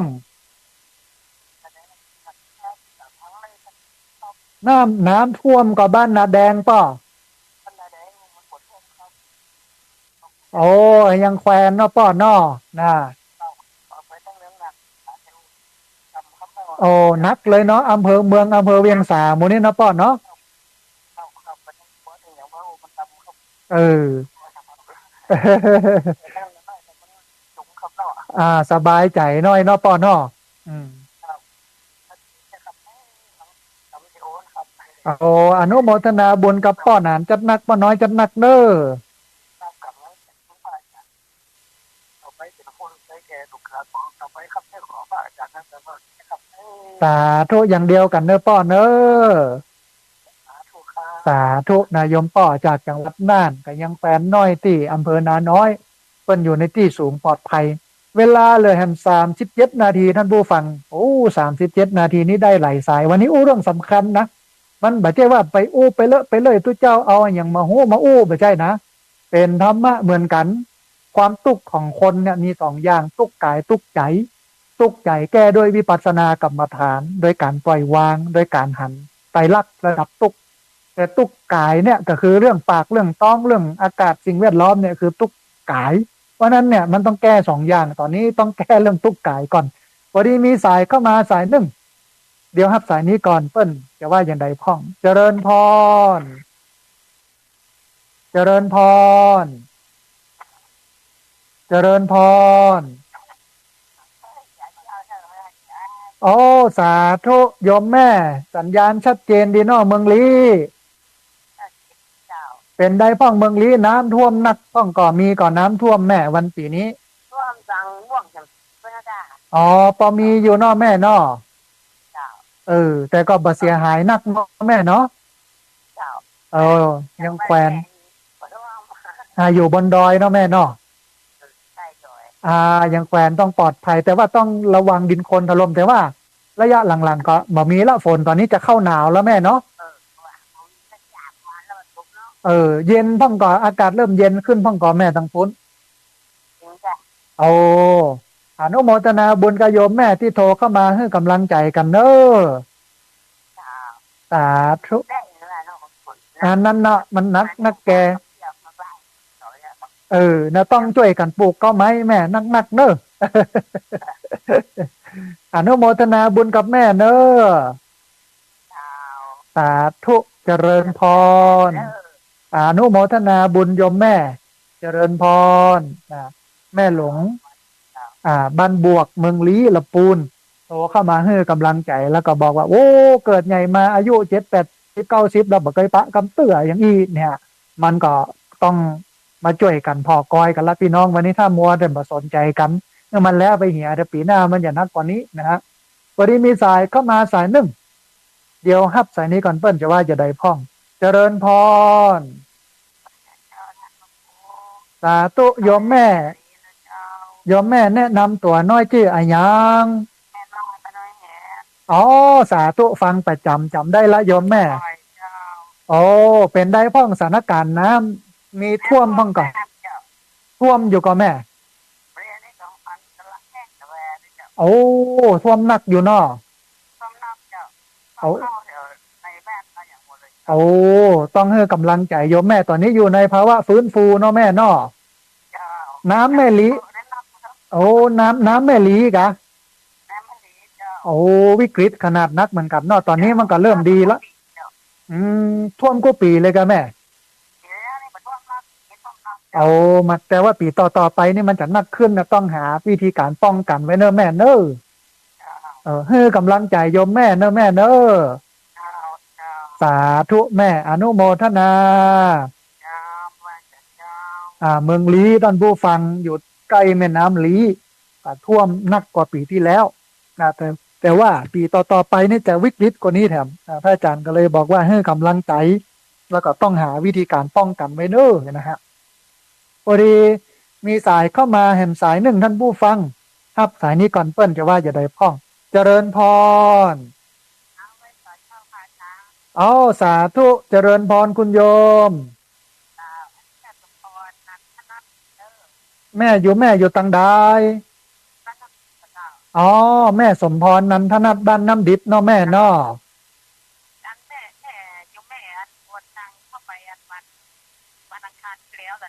อ๋อแม่สมพรนันทนัทมาร่วมทำบุญมูลนิธิเนาะแม่เนาะอ๋อแม่โอนเข้าไปวันอังคารแล้วตอนจังหวัดอ๋อเดี๋ยวหลังจากจบรายการแล้วยมแม่สุมาโทรเข้ามาแอมกำเนื้อแม่เนอะเดี๋ยวจะได้จดเอาลายหมายเอาชื่อบอกรายละเอียดกันเนาะต้องอนุโมทนาบุญ กับโยมแม่จัดหนักที่มาห่วมกินห่วมตานกันเนอะแม่เนอะ ครับวันนั้นแต่โทรหาผ่านแล้วมันเป็น น่าจะปิดโทรศัพท์ชัดแบตอยู่โยมแม่เออ อ๋อได้ อันเพราะว่าที่วัดเนี่ยใช้โซล่าร์เซลล์ไม่ใช่ใช้ไฟฟ้า มันก็เลยลำบากเรื่องไฟเรื่องอย่างน้อยหนึ่ง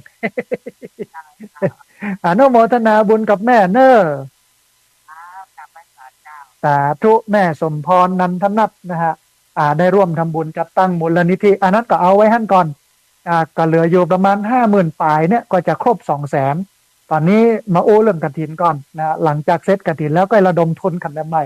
พอดีมีสายเข้ามาสายหนึ่งเดี๋ยวฮับสายนี้ก่อนเปิ้ลจะว่าอย่างไรพ่องเจริญพรสาธุโยมแม่แนะนำตัวน้อย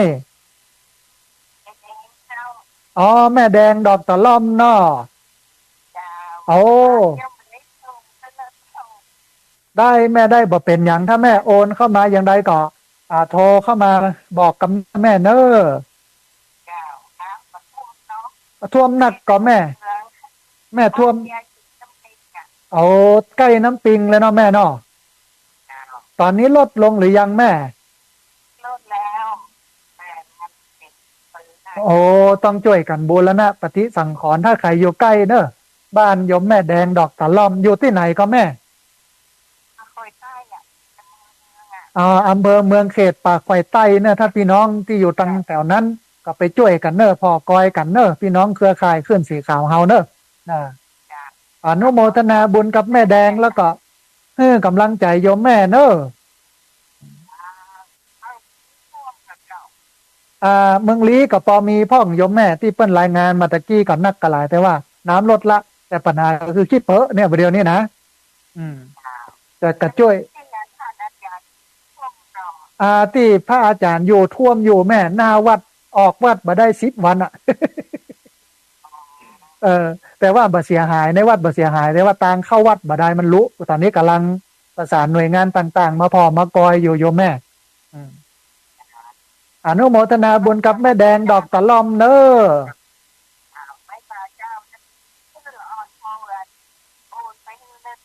ได้แม่ได้ถ้าแม่โอนมาแล้วก็โทรมาบอกหน่อยนึงแม่เนอะสาธุเจริญพรสาธุ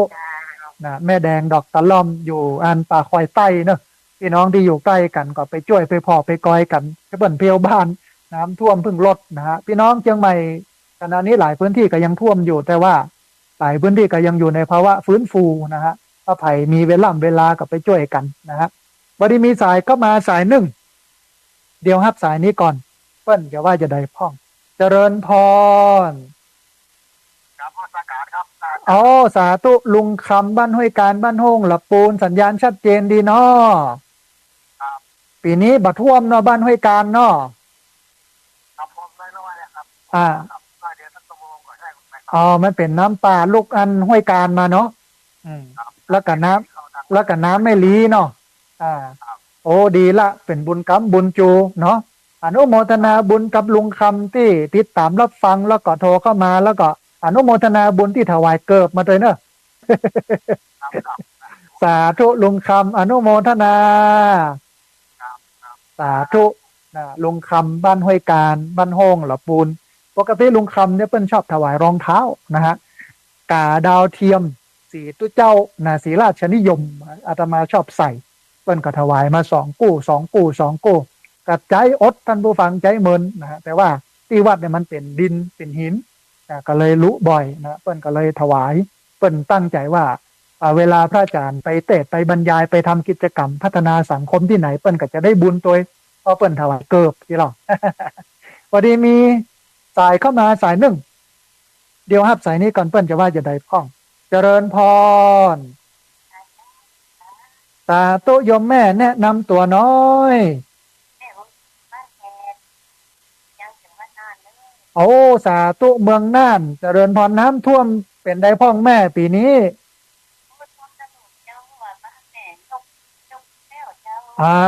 เพราะว่ามันมีประสบการณ์มาก็เลยถอดบทเรียนยกบ้านขึ้นสูงเลยเนาะแม่เนาะ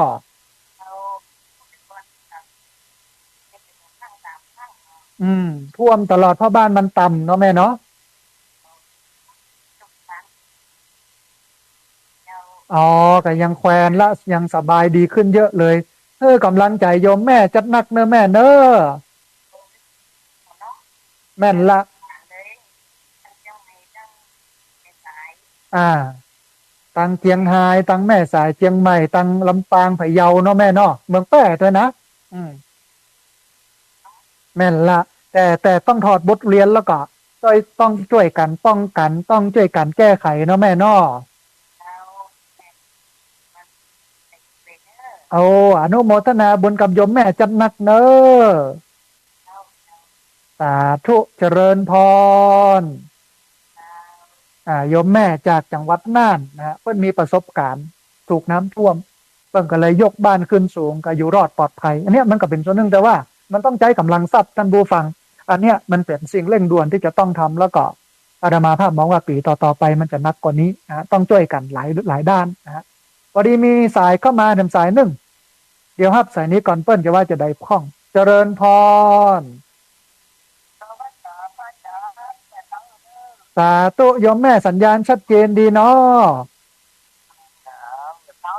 เดี๋ยวผมก็เคยจัดเต้นหรออ๋อบอกปอชัดเนาะแม่เนาะเดี๋ยวกูจะจัดเต้นจากนี้วันนี้มันจัดเต้นเลยอ๋ออาจจะเป็นแต่คลื่นแต่อันสถานีตั้งปูนแม่แต่ว่าที่อื่นเนี่ยหลายที่กระชับอยู่เอออนุโมทนาบุญกับโยมแม่เนอะ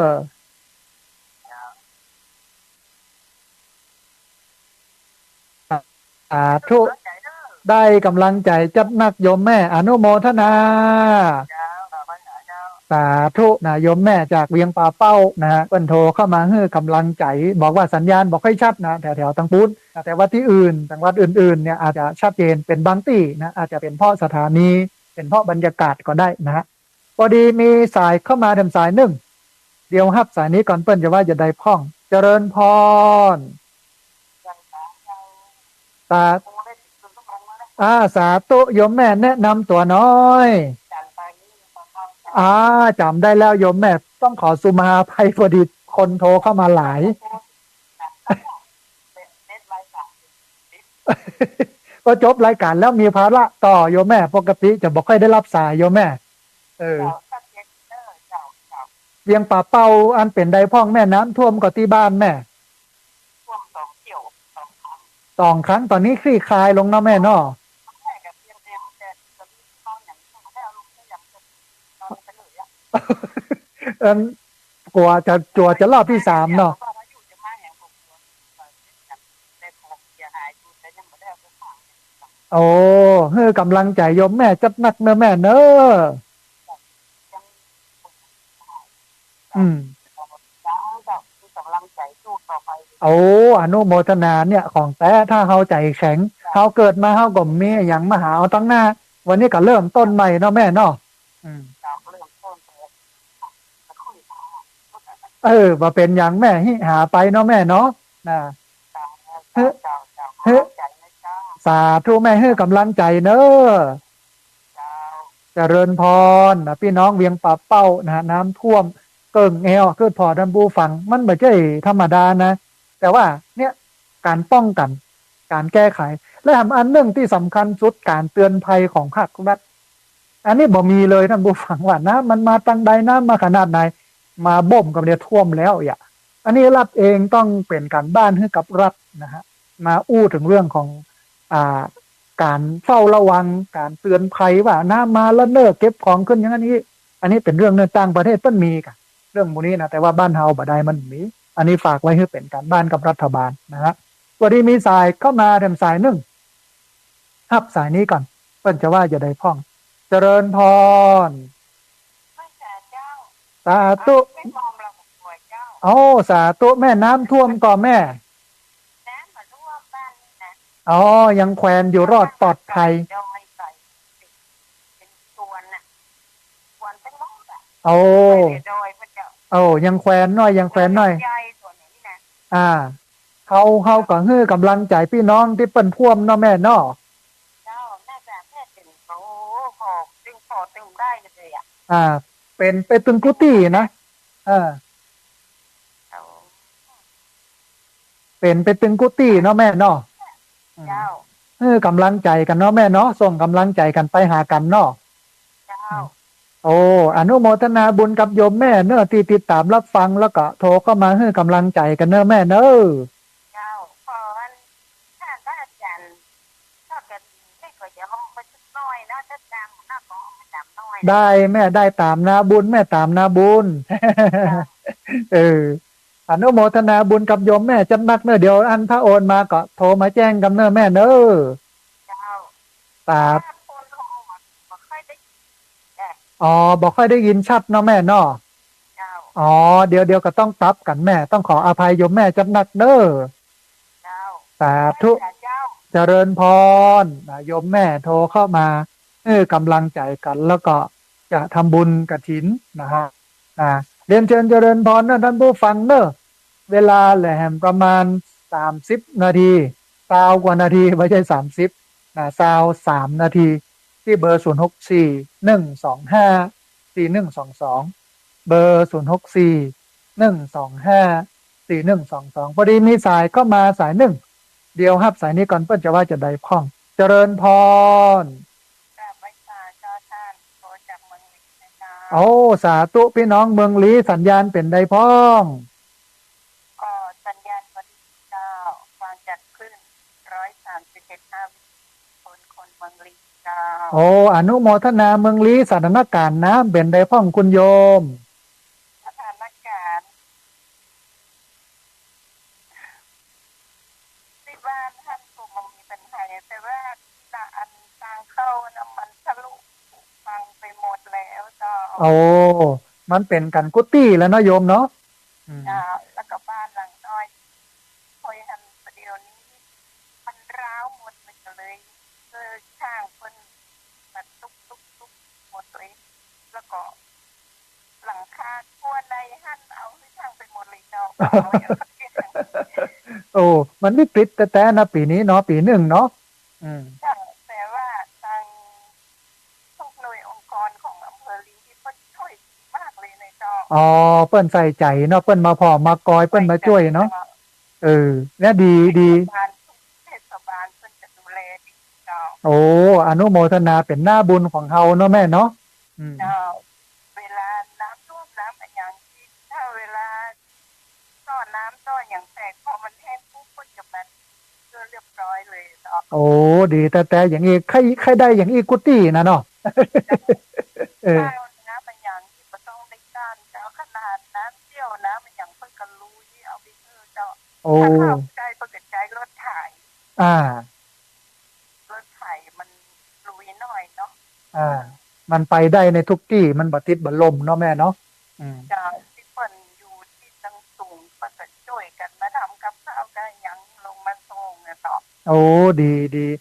เป็นที่อบอุ่นแต่เมืองลี้เนี่ยเนาะต้องอนุโมทนาบุญกับทุกภาคส่วนเนี่ยที่ช่วยกันเนอะบ้านเลยจะม่วงสมบัติการเจ้าช่วยดูแลกันอย่างดีเลยนะเจ้าโอ้อนุโมทนาบุญเจ้านี้บ้านใหม่ศิวิไลสุดยอดเลยมันดูแลอย่างดีเลยตอนที่พูดเจ้านี้จริงเชื่อเลยถ้าเวลาน้ำจะมาเป็นเตือนตลอดเลยเจ้านี้ต้องเอารถออกไปก่อนเนี่ยถ้าบ้านนี้มันก็จะท่วมแต่ที่บ้านแล้วก็ท่วมเหมือนกันแต่ว่ามันมาขึ้นบ้านเนาะโอ้เดี๋ยวนี้ต้องไปถอดบทเรียนหน่วยงานรัฐที่ช่วยพี่น้องทางเมืองลี้เนี่ยเป็นดีมากเลยต่อที่ฟังเนี่ยนะเนาะ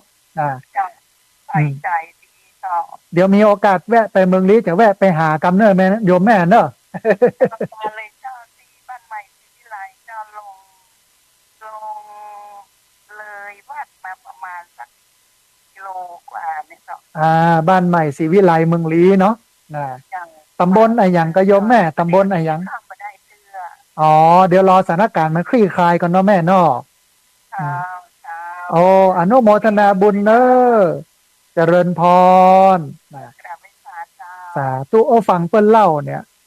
ก็พอมีความหวังกับหน่วยงานของรัฐนะถึงเทศบาลถึงอบตถึงหน่วยงานอะไรอย่างเนี่ยหนึ่งประกาศแจ้งเตือนภัยก่อนว่าน้ำมาจะมาเนอะอยากสองน้ำท่วมแล้วช่วยมาบูรณะปฏิสังขรณ์แต่หลายที่เนี่ยนะหลายจังหวัดอาณามาภาพหันมีการหน่วยงานภาคประชาสังคมมูลนิธิสมาคมองค์กรรัฐนี่แทบจะ บหันเต้าใดอะนะฮะแต่ว่าระยะหลังๆเนี่ยมาช่วยฟื้นฟูก็มีอยู่พ่องนักอยู่ไม่ใช่พ่องนักอยู่นะฮะแต่ว่าการป้องกันการเตือนภัยก่อนมันเป็นเรื่องสำคัญไม่ใช่มาเป็นการฟื้นฟูก็สำคัญแต่ว่าถ้าป้องกันแล้วเนี่ยมันก็ฟื้นฟูน้อยอันนี้เรื่องสำคัญนะฮะพอดีมีสายก็มาสายหนึ่งเดี๋ยวครับสายนี้ก่อนเปิ้ลจะว่าอย่างไรพ่องเจริญพร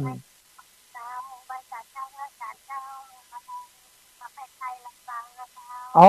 สาธุบ้านป่าแพะใต้อำเภออย่างแม่โอ้ห้างชัดเป็นใดพ่องแม่น้ำท่วมก่อถะแล้วอ๋อยังปลอดภัยดีอยู่ยังสบายเนาะแต่ว่าต่างงานแม่ตาน้อยอย่างปุ้นนักเนาะแม่เนาะ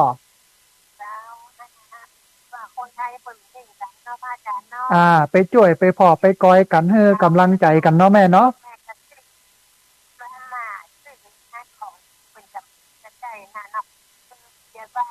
ไปช่วยนะเจ้าผู้ใหญ่บ้านเจ้าตำบลนะเจ้าหมู่บ้านไปรวมกันไปจับไม้จับมือกันไปช่วยไปพอกันเนาะแม่เนาะโอ้ดีแต่หน้าอนุโมทนาแม่นละอนุโมทนาบุญกับแม่เนอะ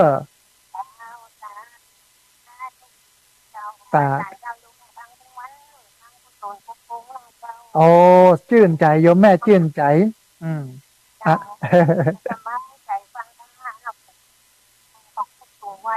แม่นละแม่เป็นมิตรคู่เรือนเป็นเพื่อนคู่ใจสาธุเนอะแม่เนอะแม่นเอาธรรมะเป็นที่ตั้งที่เปิ้งแล้วแม่บ่ต้องเอาอย่างละเนาะ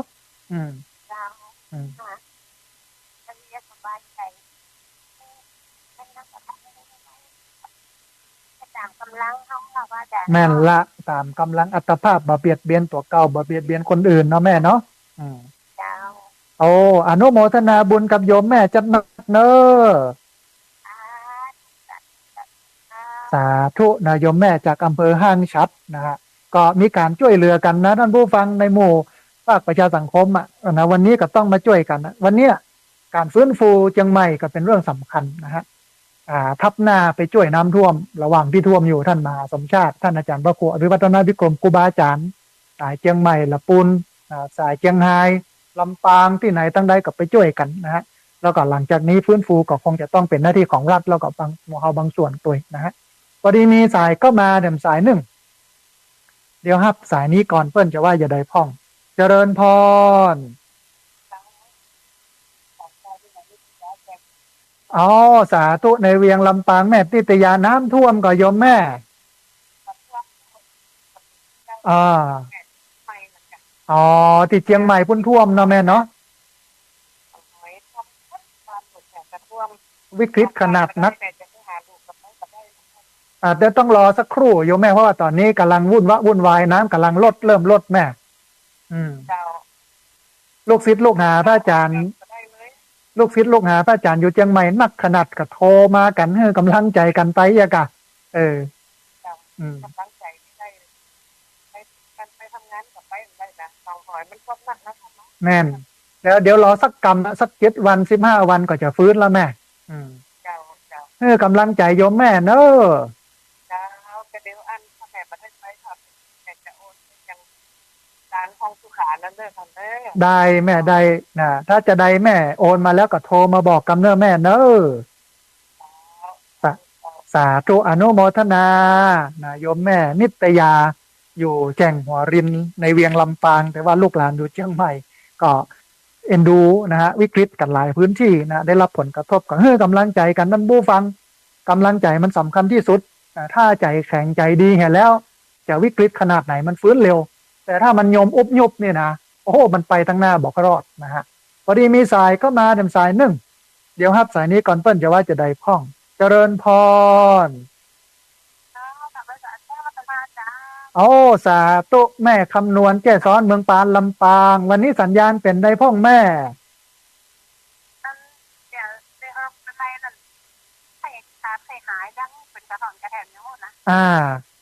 แต่ว่าตอนนี้ชัดเจนดีแล้วเนาะแม่เนาะพออาตมาก็เห็นอินเทอร์เน็ตมันหมุนติ้วๆอยู่ในโทรศัพท์ก็เลยเกิดในใจว่าต ต้นรายการน่าจะบดีแต่ว่าบยุทธ์อู้ก็อู้ไปเรื่อยๆอีกอะแต่ว่าหลังๆนี่ดีแล้วเนาะแม่เนาะเจ้าหลังๆนี่กระทั่งแม่อยู่กากะจับใจความได้อยู่อ๋อพอจับใจความได้นะตอนต้นของรายการเนาะแม่เนาะเจ้า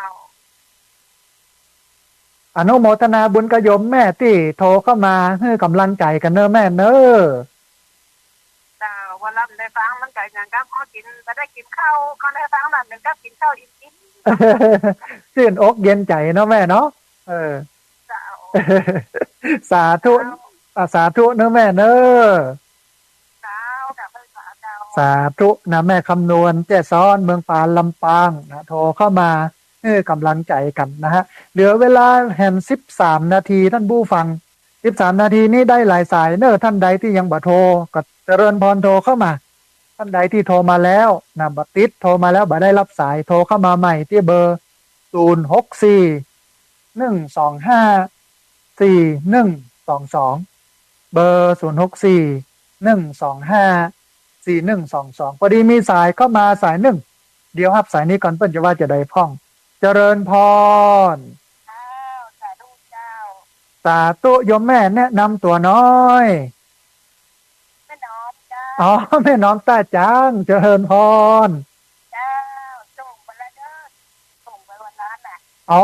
สาธุนะอาตมาภาพอันประกาศชื่อหรือยังแม่ยังเจ้าอ๋อเป็นยังว่าประกาศกันได้เพราะว่าออกน้ำท่วมน้อยเลยโอ้ห้องน้ำอย่า159เอาอนุโมทนาบุญกับแม่น้อมจัดหนักเนอะแม่เนอะอันเป็นเอาตามกำลังแม่แล้วเป็นได้พ่องน้ำท่วมมาถึงแม่ก็โอ้ท่วมอยู่นอแม่นอท่วมกันประเมินก็ได้เนาะมันคือเจ้าอ๋อแต่ตอนนี้อยู่ในภาวะฟื้นฟูเนาะแม่นอโอ้แล้วให้กำลังใจโยมแม่เนอะสาธุเจริญพรนะแม่น้อมบันตาจ้างนะละปูนนะน้ำก็ท่วมอยู่นะฮะคืนเดียวก็เลยให้กำลังใจแม่น้อมนะบันตาจ้างพี่น้องทั้งหลายทั้งปวงเนอะที่น้ำท่วมอยู่ใจแข็งเนอะสู้กันนะฮะอันแต่ว่าโยมก็มาบอกว่าเป็นนักธุรกิจทำธุรกิจมาล้มนะฮะแต่ก่อนมีเงินเป็น10 ล้าน20 ล้าน30 ล้านตอนนี้บ่เหลืออย่างสักอย่างอาตมาภาพก็บอกว่าโอ้ตอนเกิดมาเฮาก็บ่เอาไอ้อย่างมาเฮามาหาทั้งหน้าถึงนั้นล้มได้กับลุกได้กะเฮ้ยโยมเป็นตุ๊กตาล้มลุกเน้ออีนะล้มได้ลุกได้นะฮะพอดีมีสายเข้ามาสายหนึ่งเดี๋ยวครับสายนี้ก่อนเปิ้ลจะว่าจะได้พ่องเจริญพรอ๋อสาธุคุณโยมเป็นได้พ่องน้ำท่วมก่อ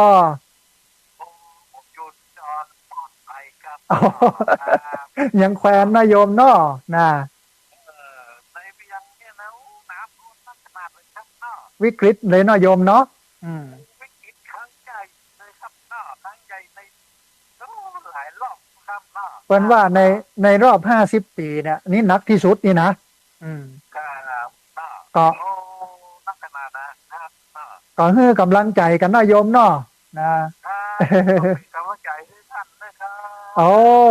สาธุอนุโมทนาบุญเนอะสาธุเจริญพรคุณโยมแฟนพันธุ์แท้อยู่แม่ริมนะฮะเป็นฟังประจำแล้วก็โทรเข้ามาให้กำลังใจตลอดอย่างเนี้ยได้กำลังใจจัดนักนะฮะก่อนจะจัดรายการเนี่ยไม่ใช่ธรรมดานะท่านผู้ฟังต้องไปเสาะหาข้อมูลโลกไปอ่านไปเฮียนไปพอไปกอยเก็บนั่นมานี่เอาใส่นั่นพอเรียบเรียงนะถึงเวลาออกก็อู้กันไปว่ากันไปต้องใช้เวลานะโยมให้กำลังใจอย่างนี้กับมีกำลังใจไปเสาะข้อมูลไปเสาะเรื่องราวไปเสาะลักธรรมเอามาอู้กันนะฮะพอดีมีสายก็มาแถมสายหนึ่งเดียวครับสายนี้ก่อนเปิ้ลจะว่าจะได้พ่องเจริญพรต้องขออภัยโยมแม่เปิ้ลโทรกันเข้ามาหลายสายเป็นได้พ่องแม่สบายดีเนาะอยู่บนดอยนั่นสบายใจอยู่รอดปลอดภัยแต่ว่าเป็นห่วงพี่น้องตั้งพื้นราบเนาะแม่เนาะโอ้เนี่ยถ้าดอยเนี่ยมันก็จะเป็นแห่งบรรยากาศหนึ่งก็คือดินโคลนถล่มเนาะแม่เนาะ เจ้าชอบแม่ชอบเป็นผู้ลายกันเป็นตู้ก็หลายร้อยกระถางเอาดินถล่มใส่เลยเนาะแม่เนาะเจ้าดอกจะดอกแล้วนะพอดอกแล้วนะจะพัดขายเดือนจ้าธันวาเนี่ยกลายเป็นว่าดินถล่มใส่เหียเนาะจ้าโอ้ยังดูยังที่มันแบบมันมีหลายห้องเนาะก็พอมีอยู่พ่องเนาะแม่เนาะจ้ามีอยู่จ้าเดือน50-60นะคะเจ้ายังแขวนน้อยอย่างนี้ก็กำลังใจแม่เนอะสาธุแม่เจริญพรนะได้กำลังใจจัดนักแม่อนุโมทนาสาธุนะพี่น้องดอยสะเก็ดเทพเสด็จนะฮะเชียงใหม่นะโยมแม่เปิ้นอยู่บนดอยเปิ้นปลูกดอกไม้เปิ้นทำเมี่ยงเปิ้นทำกาแฟนะฮะแต่ว่าช่วงนี้ดินถล่มนะใส่ดอกก็น่าเอ็นดูเหลือเวลาแห่ง7 นาทีท่านผู้ฟัง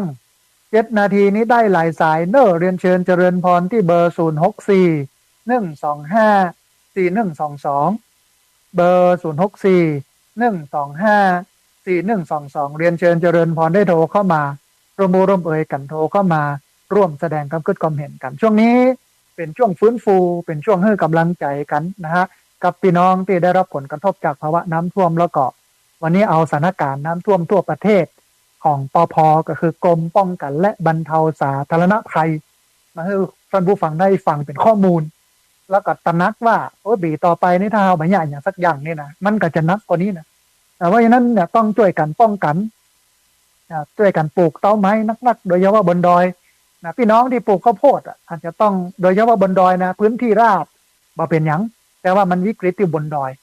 นะเพราะฉะนั้นเนี่ยต้องกึดเรื่องอาชีพใหม่ต้องกึดสิ่งพี่น้องว่าปลูกอย่างที่มันบ่ทำลายธรรมชาติแต่ถ้าปลูกอยู่อย่างอี้นะปัญหามันจะนักขึ้นเนาะพอดีมีสายเข้ามาสายหนึ่งเดี๋ยวครับสายก่อนเปิ้นจะว่าจะได้พ้องเจริญพรสาธุโยมแม่สัญญาณชัดเจนดีเนาะแม่ฟังอยู่เนอะบ้านตุ้งฝ่ายเป็นได้พ้องท่วมก่อแม่ท่วมเจ้าอยู่รอดปลอดภัยสบายดีเนาะแม่เนาะสาธุแม่ได้กำลังใจจัดหนักเนอะแม่เนาะแม่น้อยบ้านตาโทกได้แม่ได้ให้กำลังใจกันอันนี้คือสิ่งสำคัญเนอะแม่เนอะนะสาธุแม่น้อยบ้านตาโทกนะอนุโมทนาเจริญพรเป็นแฟนประจำแม่เป็นแฟนประจำจะไปลาไปลืมกันนะแม่เนอะได้ล่าจ้าไม่ลาบัดนั้นแม่จะอะไรสาธุยังยะได้กำลังใจอนุโมทนาบุญเนอะแม่เนอะสาธุเจริญพรแม่น้อยบ้านตัดโทกตำบลทุ่งฝายอำเภอเมืองลำปางแฟนรายการติดตามประจำโทรเข้ามาให้กำลังใจกันเลือกเวลาแฮม4 นาทีท่านผู้ฟังเจริญพิบัติโดยเฉพาะอุทกภัยน้ำท่วมซึ่งวิกฤตอย่างมากปีนี้ขันชัดเจนที่สุดนะฮะเอามากันตั้งแต่แม่สายโพสต์ไปหลายที่หลายทางทั่วประเทศ40 กว่าจังหวัดเสียชีวิตกันนักเสียหายทรัพย์สินเสียหายเนี่ยอู้กันก็คิดว่าหลายหมื่นล้านนะฮะโดยเฉพาะเชียงใหม่เนี่ย 2,000 ล้านเกิดพอนะฮะแล้วจังหวัดอื่นๆแถมหลายที่พอดีมีสายเข้ามาสายหนึ่งเดี๋ยวครับสายนี้ก่อนเพิ่นจะว่าจะได้พ้องเจริญพรสาธุโยมแม่แนะนำตัวน้อยแม่เพนน่ารักปูตำบลโบบานบ้านตรงยาวสาธุเป็นได้พ้องตังปุ้นน้ำท่วมพ้องก่อโยมแม่ตั้งตำบลสิโบบานนี่บ่ท่วมแต่ที่ตั้งลำพูนเนี่ยเจ้าเด็ดตำบลเนี่ยเพิ่งเตือนเนี่ยเจ้ากำลังวิกฤตเลยนะเพราะว่าน้ำลุกเชียงใหม่มาเนาะใช่ก็ขอคือว่าวันนี้ถ้าจะไปเย็นเข้าไปถ้าจะเอาจะไปพร้อมเพิ่มเนี่ยเจ้าดีวัดมหาวันเนี่ยเจ้ามหาวันในเวียงละปูนเนาะแม่เนาะเจ้าโดยตีนี่มันผมมีสันนัก ของครูบาเจ้าศรีวิชัยค่ะผมงูจักจุดใดอ๋อตับกิจกรรมค่ะอ๋อน้ำลงท่านอยู่นอแม่นอเขาแต่อาจจะคนทับของที่จะเอาไปทำกับข้าวเนี่ยค่ะอ๋อฝั่งนั้นเปิ้นรับบริจาคอยู่เนาะอ๋อแต่ว่าที่สำคัญสุดก็คือวัดมหาวันเนาะแม่เนาะใกล้ๆกาดหนองดอกใกล้ๆกาดหนองดอกกันเนาะแม่เนาะโอ้อนุโมทนาบุญกับโยมแม่จัดหนักที่ให้กำลังใจพี่น้องที่โดนน้ำท่วมเนาะแม่เนอะ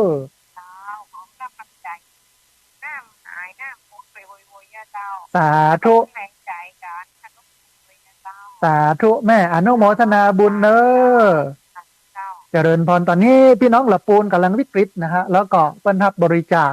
ที่สำคัญที่สุดคือวัดมหาวันใกล้ๆกับหนองดอกนะฮะเพราะนั้นท่านใดที่อยู่ละปูนอยู่เชียงใหม่อยู่ไหนตั้งใดที่บ่ได้รับผลกระทบไปช่วยกันบริจาคเข้าของเนอะเอาไปให้กับพี่น้องที่ได้รับความลำบากบางครั้งบางทีน้ำท่วมเนี่ยอยู่บ้านออกบ่ได้อะอย่างอาตมาภาพเนี่ย10 วันเนี่ยดีที่วัดมีข้าวสารนะพักไม้ใส่เครือที่ปลูกไว้นะเอามากินมด เอามาฉันมดโยมกับตำน้ำพริกอย่างเดียวงานนี้นะแต่ว่าก็มีทางออกด้านหลังต้องใช้มอเตอร์ไซค์สิ่งน้อยหนึ่งถึงจะออกได้เพราะมันมืดมันจริงนะฮะแล้วก็ทางมันโดนน้ำซัดนะฮะก็มีเอาอันแคบหมูเอาจีนบางอย่างเข้ามานะเอามาจีนหมูอย่าเอามาพ่องเนี่ยก็ยังดีนะฮะเนี่ยคนที่เป็นวิกฤตเนี่ยสำคัญต้องช่วยเหลือกันพอดีมีสายโทรเข้ามาสายหนึ่งขอสายนี้เป็นสายสุดท้ายก็แล้วกันนะฮะเจริญพรสาธุคุณโยมเจริญพรอันลำปางเฮาสบายใจเนาะแถวตำบลพระบาทยังแควนแต่บ่ถูกน้ำท่วมนะโยมเนาะโอ้ดียังแควนน้อยแต่ว่าเฮาก็เอ็นดูพี่น้องที่เปิ้นได้รับผลกระทบจากน้ำท่วมนะโยมเนาะต้องอนุโมทนาขอบคุณกับคณะสงฆ์ญาติโยมที่เปิ้นไปช่วยกันพ่อกอยซับน้ำตาซับความเสียใจของพี่น้องที่โดนน้ำท่วมนะโยมเนาะอนุโมทนาบุญกับโยมคำสุขโยธินบ้านบุญเกิดตำบลพระบาทอำเภอเมืองลำปางเนอะสาธุเจริญพรอันท่านผู้ฟังเวลาของรายการมดพอดีสายสุดท้ายคุณโยมคำสุขโยธินโทรเข้ามาเป็นสายสุดท้ายก็งดรับเสียงไว้แต่เพียงเท่านี้นะฮะเขาจะปะกันแถมใหม่นะท่านผู้ฟังเนอะวันอังคารหน้า5 ถึง 7 โมงแม่เจ้าวันนี้ก่อนที่จะเอารายการจากลาท่านผู้ฟังไปจะไปลืมนะท่านผู้ฟังเนอะวันที่13 พฤศจิกายนซึ่งเป็นวันพุธเวลาบ่ายโมงเรียนเชิญเจริญพรท่านผู้ฟังมาร่วมทำบุญกฐินเพื่อนำเอาปัจจัยบริวารสมทบทุนในการสร้างห้องสุขาไผ่ใครมีความสุขไผ่ที่ตุกที่ผ่านมาเนี่ยใครมีความสุขก็มาทำบุญกฐินเนอะทีนี้หน้าที่พักส่งสถาบันธรรมาภิวัตรบ้านศพเตินตำบลศพปาดอำเภอแม่เมาะจังหวัดลำปางท่านที่มาบ่ได้ก็สามารถทำบุญผ่านบัญชีธนาคารมาได้เป็นบัญชีที่พักส่งสถาบันธรรมาภิวัตรธนาคารกรุงไทยหมายเลขบัญชี5360755318วันนี้หมดเวลาแล้วอาตมาภาพพระสาธิตธีระปัญโยต้องเอารายการนี้จากลาท่านผู้ฟังทั้งหลายไปก่อนกราบขอบพระคุณครูบาอาจารย์พระเถรานุเถระที่เคารพอย่างสูงทุกรูปนะครับอนุโมทนาบุญกับเจ้าของเครื่องเจ้าของสถานีที่รับสัญญาณเอาไปออกอากาศส่งกระจายเสียงอนุโมทนาบุญกับญาติโยมทุกคนทุกท่านที่ติดตามรับฟังทุกคนทุกท่านที่โทรเข้ามาแล้วก็ขอสุมาภัยกับญาติโยมที่โทรเข้ามาแล้วบัดติดโทรเข้ามาแล้วบัดได้รับสายเดี๋ยววันอังคารหน้าโทรเข้ามาใหม่วันนี้สัพพะพุทธานุภาเวนะด้วยเดชเดชะอนุภาพของพระพุทธเจ้าสัพพะธรรมานุภาเวนะด้วยเดชเดชะอนุภาพของพระธรรมเจ้าสัพพะสังฆานุภาเวนะด้วยเดชเดชะอนุภาพของพระสังฆเจ้าศรัทธาสุทธีพระวันตุเตขอความสุขความเจริญในธรรมจงบังเกิดมีแด่บรรดาศรัทธาสาธุชนทุกคนทุกท่านตลอดกาลเป็นนิจเทินเจริญพร